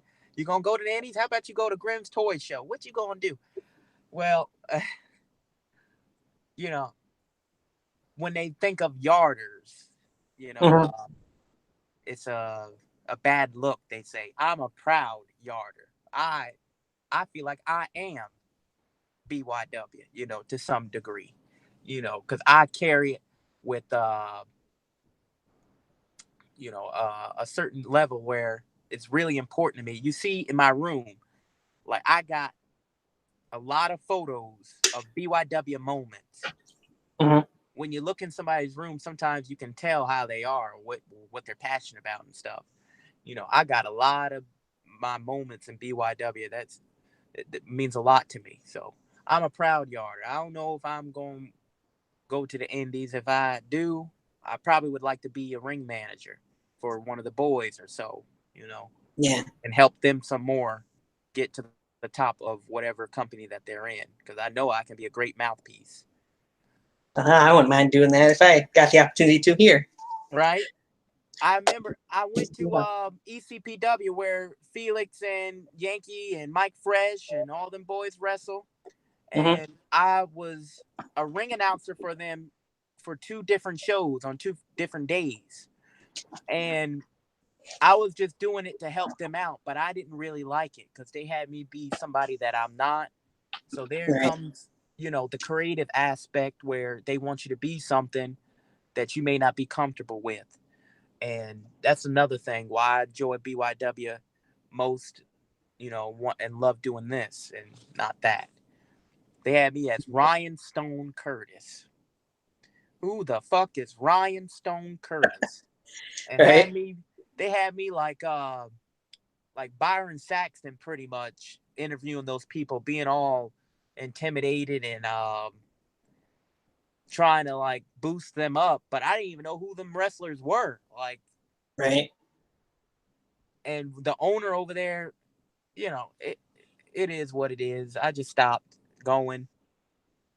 Yeah. But I did go when Yankee and Felix, that's Shadowgram, won the ECBW Tag Team Championships. I went for Mhm. that to support them. I'm always going to support my brothers, and because they all started with me, and I hope they remember that where they Right. started out with. That includes boys from down south too. Their first time in a wrestling ring was here in my ring. Let's just be honest. So I Mhm. hope that they remember who they started out with. I tell Jordan that too. Yeah. Mm-hmm. Of course. I've seen recently you went on a little trip to watch some NXT. Short trip, I'm sure, there Oh, in New York. What was that show like for you? bro, it was literally it was the most fun wrestling event that I've ever gone to. It was at the Mid Hudson Civic Center in Poughkeepsie, New York. That show was off the chain. And the main event, Lord have mercy, Johnny Gargano defending the North America title against Velveteen Dream. Mm-hmm. Match of the night. Match my favorite match that I've seen live. Yeah. Period. Right. The crowd was on their feet. We were so into it, ecstatic, hugging on strangers. Like the people next to us, like, did you see? It ain't over with. He kicked out. He kicked out. The fucking what's the champion name? Last Ciampa. He came out and put on the referee shirt. We was like, oh fuck, he is actually gonna screw Velveteen, and they hit the DIY finisher on Velveteen. We was like, oh, they going home like this. This is it. This is a wrap. Ciampa hits the count. 1, 2. Velveteen kicks out. After all that he's been through. Yo, I was losing my mind. I couldn't even record no more. And then he fought off Ciampa and Johnny. And then he put Johnny down. And then he covered him. And out comes another referee. And we're like, we got a new champ in Poughkeepsie. We making history. But he kicked out, and then eventually Johnny ended up retaining. So right. It was a great show. Nice. I was happy to be there with Felix too. Felix and a few other friends who aren't wrestling BYW guys, but we had a blast. Oh, and Johnny was there. Johnny Reed. I was gonna say Johnny Reed was there too. Yeah. Mr. Awesome says about your story. Ryan Stone Curtis. I want to sign him to manage Young, Dumb, and Broke. Oh man. Young, Dumb, and Broke. I'm happy to do anything for them. You know, Joseph Anthony, sung their theme song. Yeah, I've seen that. Yeah, he's the one who created that song anyway. And yeah, he performed it for them. That was awesome. I wish I could have been there to see that. It's way over there in New Jersey or wherever CZW is, but yeah. Yeah. All right. 1 second. I'll do anything for them, for real. Charlie Tiger, he's doing his thing. Yep. And Ellis Taylor. You know, when you see all them, how did they meet Jordan? They met Jordan because they came to the Slaughterhouse. Right. You know, if the Slaughterhouse didn't exist, would they be getting all this? No. That goes for a lot of folks now, you hear. Right. I'm just putting it out there. I'm just saying. But I am proud of all of them. All right. So we see you wearing that nice Nevon McDonald shirt quite often. What does somebody have to do to get one of those shirts? Well, you got to let me know. I got to get some money together and be able to ship it out to you. You know, I need to find somewhere, I guess, to hold it or club shirts. Somebody know when they buy the shirts at once for a reasonable price, because it was just too much money just for one. It was like $35 for one shirt. Jeez. And I'm like, it's too much money. I need to find somewhere where I can have the shirts created and get a lot at once, and it's a reasonable price. I wish I can give them out to a lot of people, like how they did with Black Total Splash shirt and Murder Club shirt. You know, I got Johnny one in because Johnny actually made this design of my face, and yeah. So I wish I can do that. And Zach Romick has one too. I gave him one. Show my appreciation for him editing some of our videos. Yeah. If I were to give them out, definitely at the top of the list would be yourself and Mr. Awesome. That's for damn sure. Pitbull's in says, "Oh my God, why is this still going on? Get a life, Nevon." SMH. JJ, I'm blessing y'all here. Because we enjoy talking about wrestling. That's why it's still going on. That's right. That's right. We enjoy talking about wrestling, and you better be careful before I add you to the El Kabong list. Okay, you right in the neck of the woods over here, so you better be careful. Way how you talk, I'm correct. Actually, But had a match with him as Nevon. I had a match with him as Nova, and I beat the hell out of him. He beat me up too, but I yeah, he had his hand tied behind his back. you You did. know, I was beating the crap out of JJ. I whipped him with the belt like the dog that he is, motherfucker. And He I says you also, just love to talk. huh? He says you just love to talk. Yeah, I love to talk. I do, and people love hearing me talk. How about it, then? Right. That was probably my favorite Last Rites Tombstone too. The one to JJ. Hell of a match, hell of a competitor. He knows exactly what to do, how to sell, how to make people look good. You know, he's not selfish in the ring. He'll let you do whatever you want to him. That's why I have so much respect for JJ the Pitbull Cordero, who I also will say had probably my favorite debut within the company. He debuted right in the storm of my rivalry with the Dark Side, and he had Nova's cape on and disguised himself in the mask, and to enter into the storyline like that, that's a huge role to play, you Right. know, and a blast from the past for the Dark Side. What great storytelling. I loved it. It was. All right. Excuse me. So, is there anybody in NUW that you feel that people should be on the watch out for, or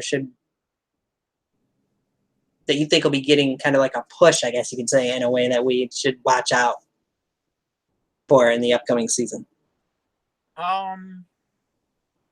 I think you should watch out for somebody who made his debut in the King of the Yard 2, Clark Williams. I will say Clark Williams is somebody to watch out for in the upcoming episodes and whatnot. Um, my favorite tag team currently right now is definitely the Heretics. I love the Heretics. I really do. Semi King of Ultraviolet. James, man. Mm-hmm. Those damn devil worshippers. Oh man, but I didn't like what they did with the Bible at Code Red. When Right. they ripped up the Bible like that in front of my family at that. I will say that was very uh, crossing the line, and we Mm-hmm. had a little argument about that. But they're still my favorite tag team. And what I would love if I one day could get them to tag team with Novan, that would be something really cool. You know, Interesting. what an unholy alliance that would be. That would be. I'm Yeah, sure we haven't seen the last of Novin in the underground either. it's been a long Yeah. time. He hasn't even been in NUW yet. You know. So if and when, he does return, that would be crazy to see him back in that scenery there, in a different time. Mm-hmm. JJ agrees that Bible stunt wasn't cool. I gotta say that too. Yeah.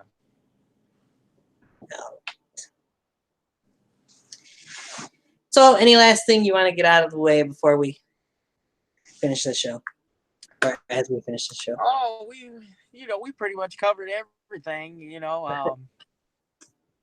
I really much. Well, I will say, I thank everybody who, takes the time to watch this and support, everything that we do, and take the time to comment, even a simple like on the video. You know, I appreciate all those people who do that and support NUW and support BYW. Still to this day. Um, Personally, thank everybody for watching me and sticking by me through this time and still look at me as a great, in-ring competitor because I'm motivated because of them. Yeah, so I'll leave it at that. And I thank you for having me on here. I know you've been wanting to get me on here for some time. You've been saying It's been a long time. Yeah, I know. So I'm happy to be able to come on here and finally do it for you. And it's all about the timing. So. And JJ says, be safe, guys, and watch your back, Nevon. You watch your fucking back. You don't threaten me. Don't threaten me like that. Don't tell me to watch my back. Okay. I got eyes in the back of my head. I know when somebody trying to be shysty and trying to do something to me. And if you're one of them, I will lay your ass out. Because do I think you can whip my ass? Hell no. But do I think I can whip your ass? Hell to the yeah. And twice on Sunday, motherfucker. But of course. Okay. Well, maybe I won't be playing that then. If he's Seem still to there, have lost congratulations. Tell him congratulations on his engagement, too. He's getting married this year. Oh, yeah. So congratulations to JJ the Pitbull Cordero on his engagement. Indeed. Congrats to him. Yeah, I did see that. My outro is apparently gone. I have to find it again before the next show. So just went to play it, and it says, file not found. Really? Ah, shucks. That was a good one, Arnold intro. I remember I did that on there. Yep, I still got it. Hey, I'd still take those from anybody who wanted to send in. What? Get live on the stream. Yes. Get your popcorn ready. Get you something nice to drink because it's about to be on like a steaming pot of neck bone. Yes, Lord. Yes, I love it. Hey, it was voted the most liked intro, too, that was sent in to me, so, on Twitter. So there you go. I appreciate that, and I appreciate that we had so many people in and out throughout this show, because it's been a while since I've had so many people, I think, in the show. So. Oh, really? They have? I know. Yeah, they have, actually. Bryce and Adam and Gunshot and JJ, everybody. Yeah, Kelly, everybody. Thank you. Yep. Well, there was a couple guys, Chaz Evans and Evan Blake, who claimed they'd be part of it, too, that didn't show up. But, hey, that's okay. Wait a minute. Chaz Evans and Evan Blake was on there? On here? Not on here tonight. They just said it when they were on the recap show last week. That they'd be in the chat. I was going to say, I was like, wait a minute. I don't remember hearing a question from them. No, they didn't. That's why I say it. Oh. They didn't show. In the 3 hours. They didn't show. Oh, well. And, well, since I don't have my outro. That might be my next t-shirt, though. I might get the next t-shirt with shiesty, grime, trifling, all in exclamation points and capitalization. Nice. There you go. I got that from my aunt. Yeah? My aunt says that all the time. That's where it came from. Nice. Interesting. Huh? Yeah, she said it just like that, too. Cool. Since I don't have an outro, then I'll just mention, I don't know when the next show is. Haven't lined it up yet. I am in talks to perhaps have somebody on the show that made like one appearance in NUW at some point in the future. Jay Genocide. I just got informed would like to be on the show. Nice. Very nice. I want to see a little more from him before I bring him on, I think. But he's a potential future guest on here. Other than that, everybody will just have to... What's that? Oh, I was going to say, we plan on having him over here, too, some more, Jay Genocide. Yeah, that's what I was told by Evan Blake yesterday. That he probably okay. So. Very nice. Evan just all of a sudden popped up on my Facebook Messenger. I was like, oh, that's unusual. It's different, huh? You wasn't expecting that one. No, I wasn't. Don't hear from Evan very often. I'd like to see Corey Graves at some point, perhaps, Yeah, I tried to get him for last week's show, but he ended up having to work, which he doesn't normally do on Mondays, he told me. So, I want to get him. I'd like to get Jason Walker, AK-47. There's a lot of guys I'd still like to get on here. Tyler Aiken. Tyler Aiken, yeah. I tried to get the VTW 5 originals all together for that show that I did with Avery, but I don't know that that'll ever happen. So Well, that's all right. That's not bad. Um, I'm trying to think. Johnny Reed is somebody who hasn't been on the show. Perhaps sometime, coming, he can be on here. We'll there's see a lot what of I people that can fit in. Yeah. that. Like you mentioned to me, hey, Avery Hope could be on here. Johnny Reed can be on here. Yeah. Yeah.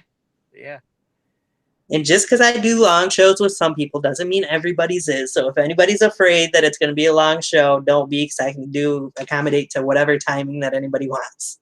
Oh, I don't even be noticing the time, to be honest with you. It just be going. We're just past 3 hours. Oh, okay. Damn, I didn't think I was going to do that again. My party got canceled. I ain't got to go to the party. Oh, gotcha. Yeah, so that's why I ain't really been caring either. Got it. Yeah. But yeah, so everybody just got to follow my Twitter and my Facebook. If you don't know what those are, just not hard to find. I would say it'd be in my outro video, but that's gone. So, just go back and watch other videos. You'll know where to find it. Make sure you go back and watch King of the Yard if you haven't watched it yet. King of the Yard 2. Yeah, that's pretty much it for me. Nevon, this was your show. You get a chance to close out this show. Wow. What an honor. What an esteemed privilege for the 6th time BYW champion, the creator of the King of the Yard tournament, the visionary, the revolutionary, the man who changed people's lives. He is a history maker. He is the king of the mountain. He is Nevon McDonald. And I say to you here on my Q&A on Tiger Talks Wrestling, it has been an honor and a privilege from Tony and from yours truly. We're out of here.